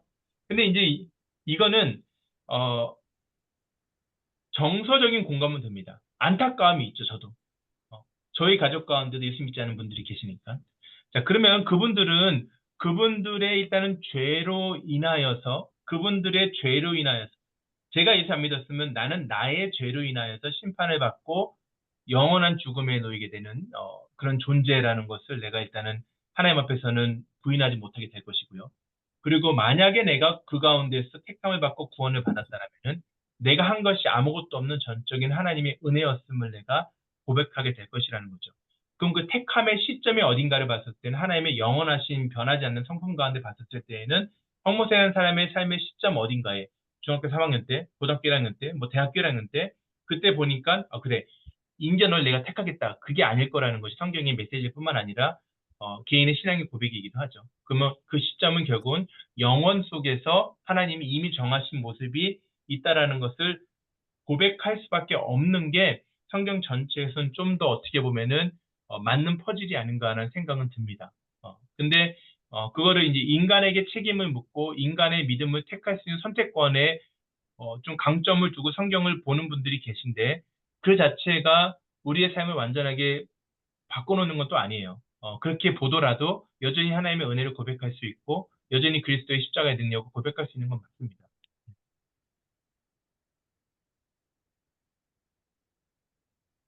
제가 답을 드렸나요? 아니면 딴 얘기했나요? 그러면 여전히 택함을 받지 못한 사람도 있다라고 생각하세요? 아니면은 저는 개인적으로 저의 신앙의 고백과 제가 성경을 이해했을 때는 택함을 받지 못한 사람이 있을 수밖에 없다라는 결론이에요. 왜냐하면 예수를 끝까지 믿지 않고 부인하고 예를 들어서 근데 이제 그거는 이제 제가 숫자를 계산하기 힘들겠죠. 제 인생에 10명이 스쳐갔다라면 10명 중에서 한 6명 예수를 믿었다고 해서 그 사람이 다 예수를 믿지 않은 걸 수도 있잖아요. 그렇죠? 그건 모르니까요, 제가. 그리고 4명이 예수를 믿지 않은 것 같은데 그건 모르죠, 진짜 어떻게. 그러니까 예를 들어서 어떠한 사람이 어, 무의식 가운데 오랜 시간 병치명을 하다 돌아가셨다고 생각을 했을 때 이거 우리는 모르잖아요. 그 영혼에서 무슨 일이 일어나는지를. 근데 우리가 성경을 통해 일괄적으로 고백할 수 있는 것 한 가지는 만약에 누군가가 구원을 받았다라면 그거는 예수 그리스도의 공로로 구원을 받은 것이다라는 것은 모두에게 적용할 수 있는 거예요. 근데 만약에 그 사람이 그렇지 못하고 뭐, 죄로 인하여 심판을 받았다라면은 그거는 인간의 우리의 죄로 인하여서 마땅히 심판을 받은 것이라고 고백할 수도 있을 것 같아요. 근데 성경에서 분명하게 얘기하는 게 천국을 그러니까 우리가 쉽게 말하는 천국과 지옥이 있고 천국을 간 자와 뭐 지옥을 간 자가 있잖아요. 영원한 심판을 받은 자가 있거든요. 그 앞에서 모두가 구원을 받았다라고 얘기하기는 어렵다라는 거죠. 결론적으로 봤었을 때에는. 그래서 그럼 왜 누구는 구원을 받지 못했는가를 이야기하면은 선택받은 거, 내가 구원받은 게 하나님의 택하심이면은 반대로 내가 구원을 받지 않은 것도 하나님의 결정이라고 보는 게 맞죠. 근데 우리는 거기서 그럼 또 하나님의 선을 이야기하거든요. 그럼 과연 선하신 하나님이 뭐 사랑하는 자녀들을 지옥으로 보내는 거 보고 계실 수가 있는가 이런 얘기를 또 하게 되는 거거든요. 근데 좀 더 복잡한 이야기가 신학적인 복잡한 논리인데 그 선에 대한 정의가 좀 달라질 수 있고요. 그리고 기본적으로는 우리의 컨디션이 우리의 존재가 어떤 거를 다시 한번 또 이해할 필요 있는 것 같아요. 그 문제에 대한 부분. 음, 시간이 조금 길어지긴 한데 다음 시간에 대답해 주셔도 되고요. 네네, 그러면은 사실은 하나님을 믿는 사람들은 많거든요. 네네. 예수를 믿는 사람은 별적인 그 제한적이라는 생각이 들거든요. 왜냐하면 유대인들이 대표적인 케이스죠. 네. 네, 오늘날 그래서 유대인들이 그렇습니다. 지금도 이제 목사님께서도 그 지칭을 하나님, 물론 삼위일체 하나님을 믿는 입장에서는 하나님, 예수님 뭐 별 그게 없지만 이제 삼위일체 하나님을 믿지 않는 뭐 타 종교의 사람들이나 아니면 그냥 일반적인 어떤 무속 신앙적인 어떤 하나님을 생각하고 있는 사람들의 입장에서는 하나님과 예수님은 좀 별개라는 생각을 하고 있을 수 있잖아요. 그죠? 네네. 그런 관점에서 보자면은 예수를 믿지 않으면 택하지 않은 것인지, 하나님을 믿지 않으면 택하지 않은 것인지, 그 부분은 어떻게 생각하세요? 저, 간단하게, 음, 저기, 좀 죄송합니다만은, 그것은 개인적으로 조금 말씀하시고, 어, 혹시 진도가 안 나갈까 봐 조금 걱정돼서 제가. 네네. 그래서 네, 이 질문은 다음 시간에 하시든지 아니면 따로 대답을 해주셔도 된다고 네, 말씀. 네, 네. 끝나고 답 드릴게요, 집사님이요. 끝나고 다 네네. 나가시고 나서. 오케이. 자, 세 번째 만남, 예수님은 무엇을 하고 계시는가를 살펴보도록 할게요. 예수님께 지금 하시는 일에 대해서 죽으신 다음에 부활하고 승천하신 것에 대한 이야기고요. 여러분, 마찬가지로 여러분 답을 찾는 시간 되시면 안 됩니다. 제가 계속, 여기 답 다 아시잖아요. 여러분, 이거 다 수업을 하신 거잖아요. 그죠? 저는 지금 답을 드리는 시간이 아니고 여러분들이 전체에서 어떠한 그 중심 메시지를 가지고 또 대할 수 있는 것인가에 대한 이야기를 하길 원하는 거예요. 자, 부활하신 예수님에 대해서 어떠한 생각을 가지고 계십니까?로 한번 질문 던져보시기를 원하고요. 어떤 의미가 있는가 좀 생각해보면 좋을 것 같습니다. 부활에 대해서 우리가 사실 기쁨을 누리는 사람들이 많이 없습니다. 저 자신도 포함입니다. 목사님, 부활, 지금 슬라이드가 좀 이상하게 나오고 있는데 확인 좀 해주시겠어요? 어, 네? 슬라이드가 반쪽만 나오고 있어요. 그래요? 지금도 반쪽 나오나요? 계속? 지금은 괜찮아요. 아까부터 그랬나요? 네, 나옵니다. 아까 예, 질문하실 때부터 그랬어요. 지금 괜찮아요. 예. 지금은요? 괜찮아요? 네, 네. 오케이, 오케이. 네, 감사합니다. 네. 부활에 대해서 이야기를 하고, 부활에 대해서 어떻게 생각하고부터 시작해서, 현재 부활을 생각할 때 내 마음 가운데 어떠한 마음이 드는가도 여러분 이야기해 보시면 좋을 것 같아요. 부활은 기쁜 이야기예요. 네, 왜냐면은 부활은 승리의 소식이기 때문에 그렇습니다. 부활은 예수님께서 이기셨다라는 것을 이야기하는 것이고, 예수님의 죽으심이 단순하게 심판으로 끝난 것이 아니고, 그 죽으심을 통해서 죽음의 저주 가운데 죄의 값을 치르신 것, 그죠? paid off, 치르신 것. 근데 그 부활의 그 죽음을 예수님께서 이기시고 다시 살아나신 것을 통해서 그의 죽으심이 심판으로만 끝나는 것이 아니라 그의 부활이 예수님이 그의 죽으심을 통해서 받은 심판으로부터의 승리를 말하고 있는 거거든요. 그러니까 기쁜 거예요. 기쁜 거고 우리에게 그 부분이 적용이 돼야 되는 겁니다. 그래서 이러한 다양한 이유 때문에 예수님의 부활이 우리에게 아직 와닿지 않을 수 있습니다. 그래서 그런 부분 중에서 여러분들 어떠한 부분들이 좀 마음에 해당이 되신지를 나눠보시면은 좋겠다라는 생각이 들어요. 자, 예수님은 자기가 죽은 후에 어떤 일이 일어날 것이라고 이야기를 했는가? 예수님께 스스로 말씀하신 것이 자신의 부활을 말씀하셨습니다. 3일이 지난 후에 다시 내가 이제 부활할 것이다. 이렇게 이야기를 했고요. 성경에서도 예수님은 자신의 예언하신 대로 다시 살아나셨다라고 이야기를 하고 있잖아요. 그렇죠? 자, 부활하신 예수님이 많은 사람들에게 보여주셨거든, 자신을요. 그래서 여기 이제 대충 계산해 보면 최소한 500명 이상의 사람들에게 예수님이 스스로를 보이셨더라고 이야기할 수 있죠. 근데 이 가운데 뭐 여자들, 또 어린 아이들, 병자들, 그 사회적으로 어떻게 보면은 이 계수에 포함되지 않았던 사람들 생각해 본다라면은 그 숫자는 훨씬 더 많이 늘어나겠죠. 여러분들 이 예수님의 부활을 뭐 500명이 봤다 이렇게 이야기했을 때 뭐 이거를 가지고 우리가 아유 뭐 그게 무슨 의미가 있어 이렇게 얘기할 수가 없는 겁니다. 500명이 봤다라는 거는요 어떠한 사건을 두고 이야기했을 때 이거는 완전히 그 사건과 상관이 없고 그리고 그 사건에 관심 없는 사람도 진위 여부를 이야기하면은 500명의 증인이 있다라는 것은 이것은 진짜라고 이야기가 되는 게 맞는 거죠. 그게 훨씬 더 논리적이고 합리적인 사람의 판단 아니겠어요? 그러니까 부활이 비이성적이고 또 비과학적인 원리로 일어난 일이잖아요. 그러니까 거기에 대해서 그런 일이 어떻게 일어나라고 이야기하는데 만약에 500명의 사람들이 어떠한 일에 대해서 이야기한다라면은 그거는 한 번 정도는 깊이 있게 그 사건이 진짜인지에 대한 부분을 생각해 볼 필요가 있겠죠. 자, 그리고 또 하나 중요한 것은 여기서 무엇이냐면 제가 이제 성경을 다룸에 있어서 성도님들께 많이 이제 이야기하는 거거든요. 고린도서 이제 바울이 쓴 이야기고요. 그리고 그 당시에 다른 비슷한 시대에 있었던 연대기가 비슷하게 있는 성경의 기록들을 봤을 때 거기에 사람들의 이름들이 기록이 되어 있고 또 사람들의 숫자들이 기록이 되어 있잖아요. 우리는 2000년이 지났기 때문에 우리는 이 500명, 저기 말하는 최소 513명이라고 이야기하는 그 사람들을 우리 힘으로는 가서 만나볼 어떤 이런 그런 가능성이 없죠. 그런데 여러분 이 고린도 교회에 있는 사람들 물론 고린도라는 지역이 예루살렘으로부터는 좀 거리가 있는 지역이었지만 바울도 예루살렘과 고린도를 왕복해서 왔다 갔다 거렸잖아요. 그렇죠? 그리고 당시에는 또 이제 유대인 디아스포라들이 워낙 많았기 때문에 그 디아스포라들이 6월절 같은 데는 또 예루살렘에 올라가서 제사 드리고 내려오고 그렇게 했잖아요. 그러니까 그런 것을 봤을 때 이거는 생활권이라는 거예요. 그러니까 고린도 교회에 있던 사람들이 이 편지를 받았어요. 편지를 받았는데 난생 처음 예수에 대한 이야기를 들었습니다. 그리고 그 사람들도 고린도라는 지역은 상당히 여러 가지가 발달했던 지역이었거든요. 그러니까 그 사람들에게 있어서도 죽은 자가 다시 살아나는 것은 이성적으로는 동의되기가 어려운 부분 아니었겠습니까? 왜냐하면 그 사람도 죽은 사람들을 많이 봤을 거 아니에요. 그리고 그 사람들은 개발을 알았을 것이고 바울을 알았을 것이고 형제들을 알았을 거예요. 만약에 우리가 그 가운데 있으면서 내가 이 얘기를 믿을 수가 없어요. 말도 안 돼라고 생각한다라면은 그 사람들이 마음만 먹었다라면 예수의 부활을 직접 봤다라는 사람을 만날 수 있었을까요? 없었을까요? 만날 수 있었더라는 거예요. 그렇죠?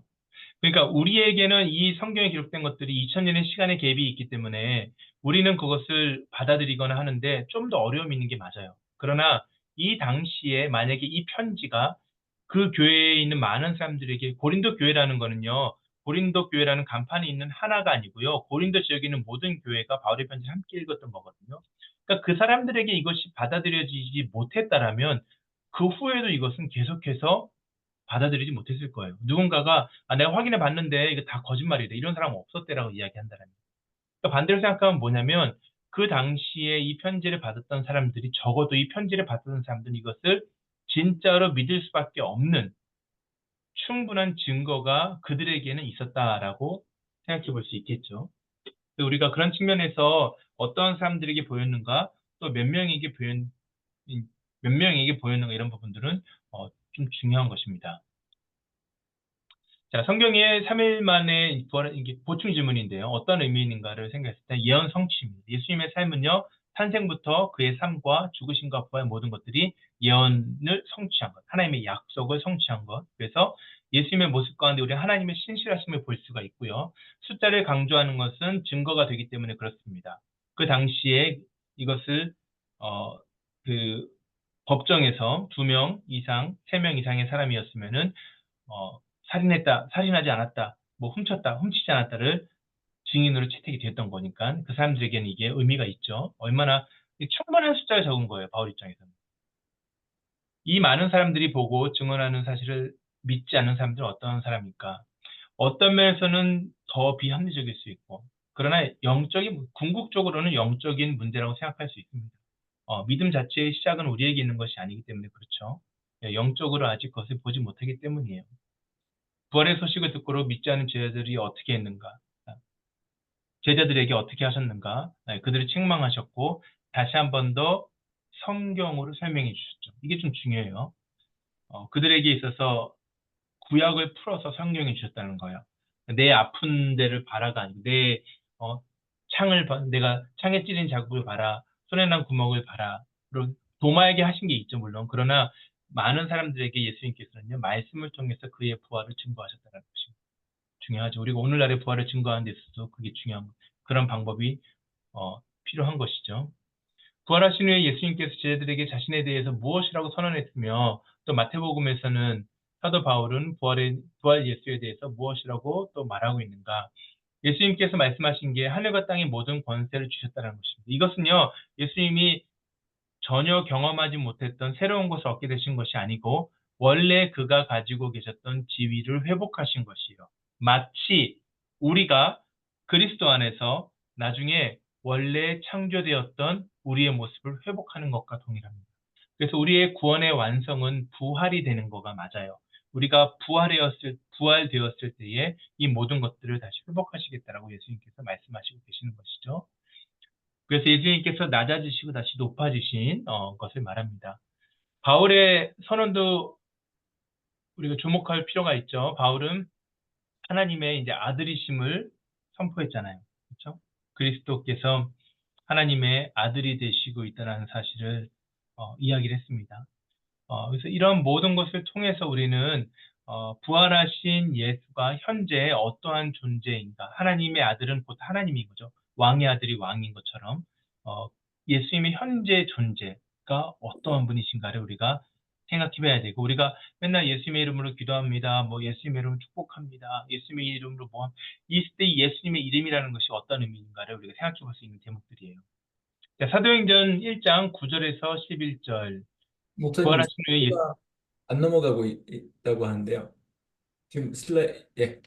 넘어갔나요? 이게 좀 레깅이 걸리네요. 지금 넘어갔죠? 네. 오케이. 오케이. 네.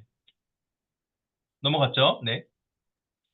자, 이 말씀을 마치시고 그들이 보는 데에 올려져 가시니 구름이 그를 가리어 보이지 않게 하더라. 올라가실 때 제자들이 자세히 하늘을 쳐다보고 있는데 흰옷 입은 두 사람이 그들 곁에 서서 이르되 갈릴리 사람아 어찌하여 서서 하늘을 쳐다보느냐? 너희 가운데에서 하늘로 올리신 이 예수는 하늘로 가심을 본 그대로 다시 오신다라고 얘기하셨어요.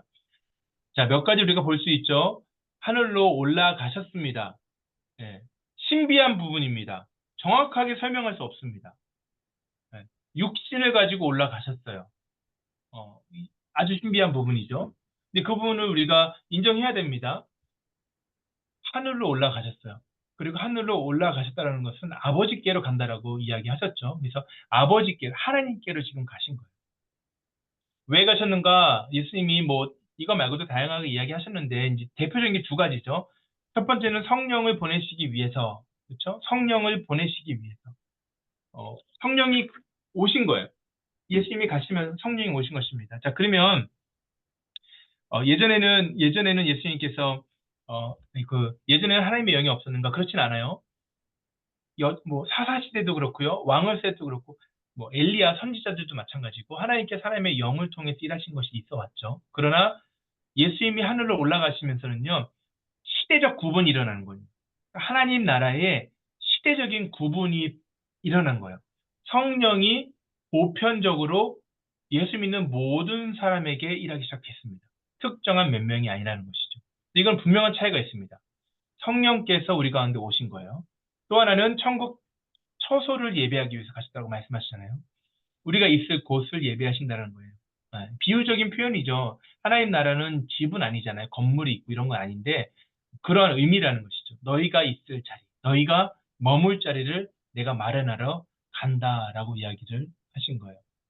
그래서 예수님께서는 자신이 떠나셨지만 성령을 보내시는, 성령은 예수의 영이죠. 그래서 성령께서 우리 안에 계시면서 예수와 그 어느 때보다 더 친밀하게 동행하는 삶을 살도록 하셨다라는 것이 성경에서 이야기를 하고 있는 것이고, 현재 예수께서 우리와 육신으로 함께하고 계시진 않지만은 하나님의 예수님의 영이신 성령께서 우리 안에 계심으로 인하여서 우리가 예수님께 하신 일에 함께 참여하는 자가 되었다라고 이야기하는 것입니다.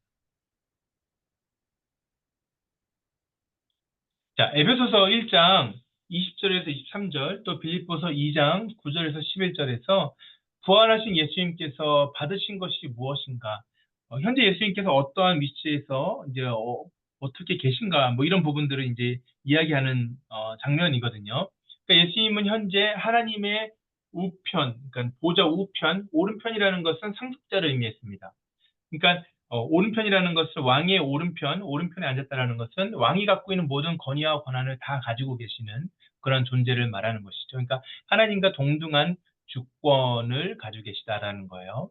그러니까 예수님이 그렇게 회복되심을 의미하는 겁니다. 왜냐하면 이 땅에 오셨을 때 나사렛으로 오셨고 죄인 가운데 계셨고 세리와 뭐 이렇게 힘든 자리에 계시잖아요. 낮아지심이 있잖아요. 지금은 높임을 받으신 거예요. 그 모든 이름 위에 뛰어난 이름이 되신 것이죠.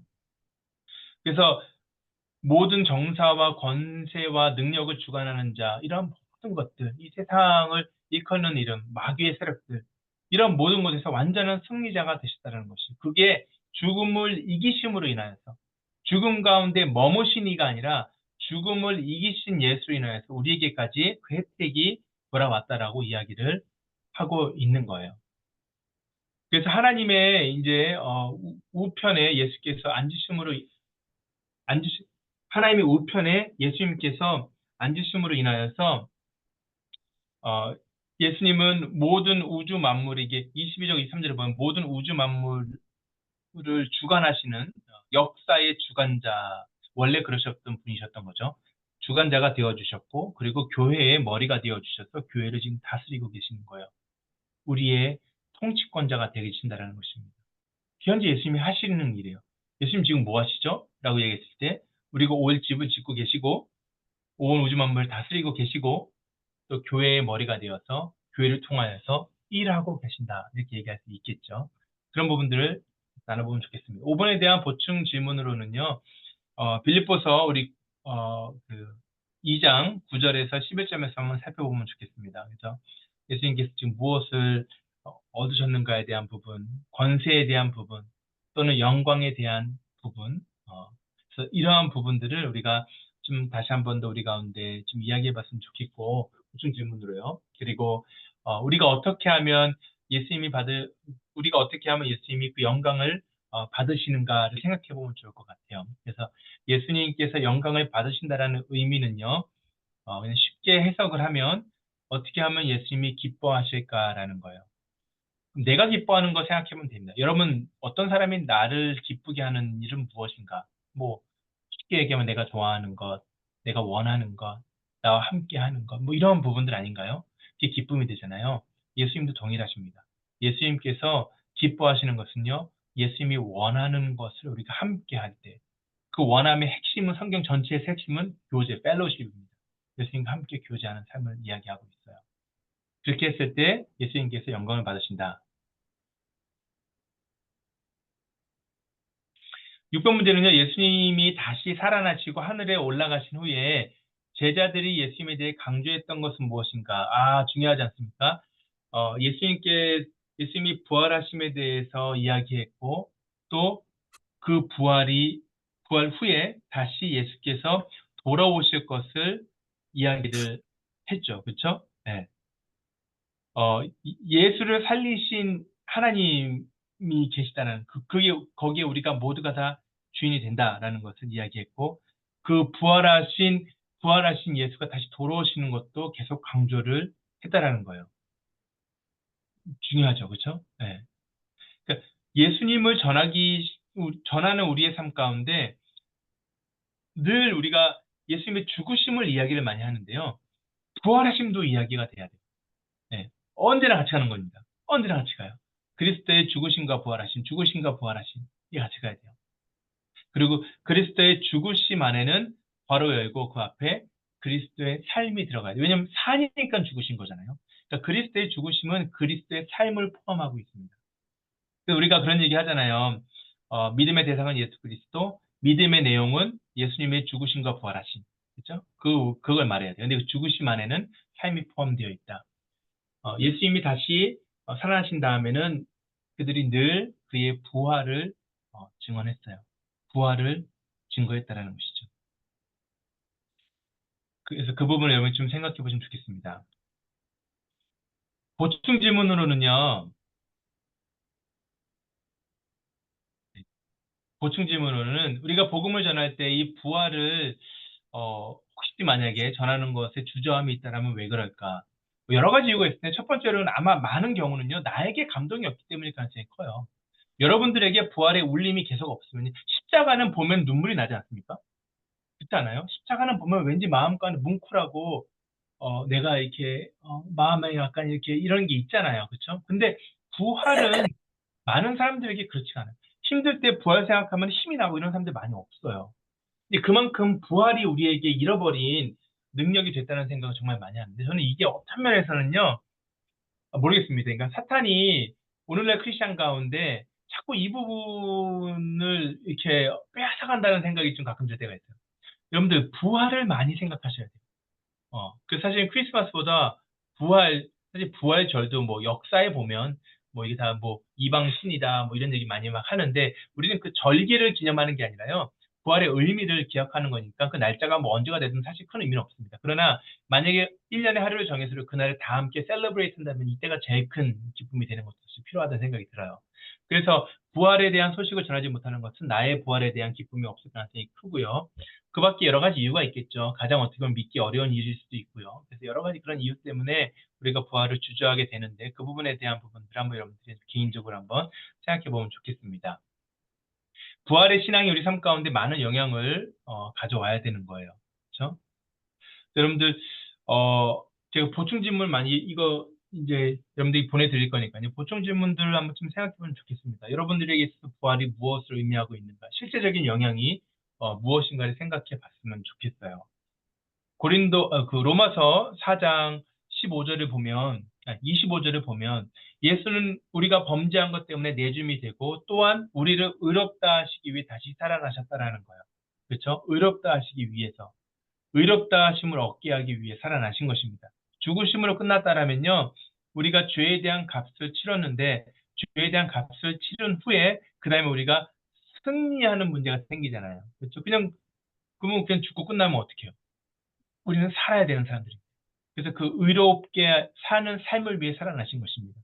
고린도전서 15장에서는 우리의 부활의 첫 열매가 되셔서 예수님이 그렇게 되신 것처럼 우리들도 그렇게 될 것을 확신해주고 있는 것이고요. 갈라디아서 2장 20절에서는 무엇을 말하고 있냐면 예수님과 함께 내가 죽고 다시 살아가는 새로운 삶의 방식입니다. 갈라디아서 2장 20절을 잘 묵상해 보세요. 내가 그리스도와 함께 십자가에 못 박혔나니 이렇게 시작하잖아요. 근데 십자가에 못 박힌 죽음이 아니라요. 예수와 함께하는 삶이 훨씬 더 많이 기록되어 있는 본문이에요. 그래서 사는 새로운 방식입니다. 로마서 6장 4절에서 5절 말씀을 또 보면 이게 세례받은 내가 그리스도와 함께 합하여 세례를 받았고 내가 장사한 바 되었고 이제는 그와 함께 살리심을 받았다 이야기를 하면서 그의 생명 가운데 함께 거하게 하려 하신다. 그러면서 6장 5절을 보면요. 우리가 그의 죽으심과 같은 모양으로 연합한 자가 되었으면 또한 그의 부활과 같은 모양으로 연합한 자가 되리라 해서 그리스도와의 연합, union with Christ 이렇게 얘기하거든요. 그리스도와 하나 되는 새 생명의 교제와 또 회복에 대한 이야기를 하고 있습니다. 빌립보서 이제 3장 10절에서 11절에서 우리 삶에 적용할 수 있는 부분들을 이야기하는데요. 이렇게 기록되어 있습니다. 내가 그리스도와 그 부활의 권능과 그 고난에 참여함을 알고자 그의 죽으심을 본받아 어떻게 해서든지 죽은 자 가운데서 뭐라 그래요? 부활에 이르려 하노라라고 말하고 있죠. 네. 죽으심을 따라서 함께 죽고 그 다음에 부활을 바라보는 삶. 여러분 초대교회에 수많은 사람들이 순교자를 내고 바울과 같이 핍박을 당하면서까지 계속 그 좁은 길을 갈 수 있었던 일은요. 십자가를 지는 삶이 그의 삶의 끝이 아니었다는 것을 알았기 때문이에요. 부활 때문이에요. 그들의 모든 능력은요. 부활에서 왔습니다. 그러니까 우리의 삶의 모든 어려움들이 죄로 시작된 거잖아요. 그러면 죄를 이긴 부활을 붙들었을 때 우리는 실제적인 삶의 변화가 일어나야 되는 거예요. 그러니까 우리의 삶에 이런 부분들이 더 많이 묵상되는 것이 필요하지 않겠습니까? 그런 부분들을 좀 같이 좀 나눠주시면 좋을 것 같아요. 자, 마지막으로 이제 8번과 9번인데요. 고린도전서 15장에서 나온 것처럼 예수님의 부활이 역사적인 사실이 아니라면 현재 예수 믿는 사람들이 어떤 문제가 생겨요? 네, 다 거짓말하는 자가 되고 여전히 우리는 죄 가운데 있는 거예요. 죽어 있으면 심판 상태잖아요. 심판, 죽어 있으면. 그렇죠? 여전히 우리가 죄인 가운데 있게 되고 그리고 무엇보다 우리가 가장 불쌍한 사람들이죠. 가장 쓸데없는, 가장 무의미한, 가장 무가치한 일을 하는 것입니다. 부활의 소망은요, 그리스도인의 모든 것을 의미 있게 만들어줍니다. 여러분들이 지금 여기 와서 하는 이 훈련, 또 동반자에게 여러분들이 앞으로 하게 될 희생과 헌신이 그 모든 것들을 의미 있게 만드는 자리는 부활의 자리입니다. 부활이 있으니까 그 부활이 선행되는 그 모든 것들이 진짜가 되기 때문에 그렇습니다. 9번, 예수의 부활을 믿지 못하면서 예수님을 높이 평가할 수 없습니다. 그러나 그 평가는 완전한 평가가 부활을 믿지 못하면서도 예수님을 높이 평가할 수 있습니다. 그러나 그 평가는 완전한 평가가 될 수가 없어요. 왜냐하면 부활하신 주님이 지금의 주님이시니까요. 네, 무덤을 이기신 예수가 지금의 주님이시니까요. 예수님의 무덤을 비어 있잖아요. 그렇죠? 빈 무덤입니다. 그 예수님을 우리가 온전하게 바라보려면 부활하신 주님을 바라봐야 되는 거예요. 그래서 우리가 당신은 예수의 부활에 대해서 어떻게 생각하고 계시는가? 여러분, 한번 자유롭게 나눠보시고요. 우리가 이제 이렇게 하면서 믿음과 신앙을 강요하실 필요는 없습니다. 하나님의 때가 되면 하나님께서 그 영혼의 마음을 여시니까요. 그리고 네 번째 만남에서 예수님을 믿으세요라는 것을 한 번 더 우리가 이야기하게 되니까 여기서 부활에 대해서 이해를 못했다고 해서 다시 1번부터 돌아가서 다시 한번 들어보세요 이러면서 막 하실 필요는 없어요. 그렇죠? 하실 필요 없고 여러분들이 부활에 대해 솔직한 마음을 동반자와 함께 나눠보시는 정도도 저는 충분하다고 생각이 듭니다. 자, 다음 시간에 이렇게 여러분들 예수님에 대한 것, 큐티에 대한 부분들 준비해 오시면 좋겠습니다. 네, 감사합니다. 목사님, 수고 많이 하셨고요. 이 지적이고 이 논리적인 이 방대한 양을 어떻게 담을 수가 있을까요? 정말 이거 들을수록 암담하실 겁니다, 아마. 네, 저도 작년에도 들었고 올해도 듣고 이전에도 했었지만 들을수록 점점 더 암담해지는데 그만큼 목사님께서 여러분들의 그 수준을 굉장히 높이 두고 말씀을 전해 주시는 것 같아요. 그러니까 도움을 위해서 저희가 PPT와 강의 동영상을 그대로 보내드릴 건데 이거는 10번을 들어도 이렇게 못합니다. 그러니까 여러분의 믿음을 확신에 거하게 하는 그런 시간으로 삼으시는 게 여러분이 이 시간에 거룩한 부담 플러스 즐거움으로 오실 수 있는 시간이 될 것 같아요. 부디 그렇게 해서 끝까지 정말 즐겁고 또 의미 있는 시간 되시기를 바라고요. 다음 주에 소개하실 분들 저희가 이메일로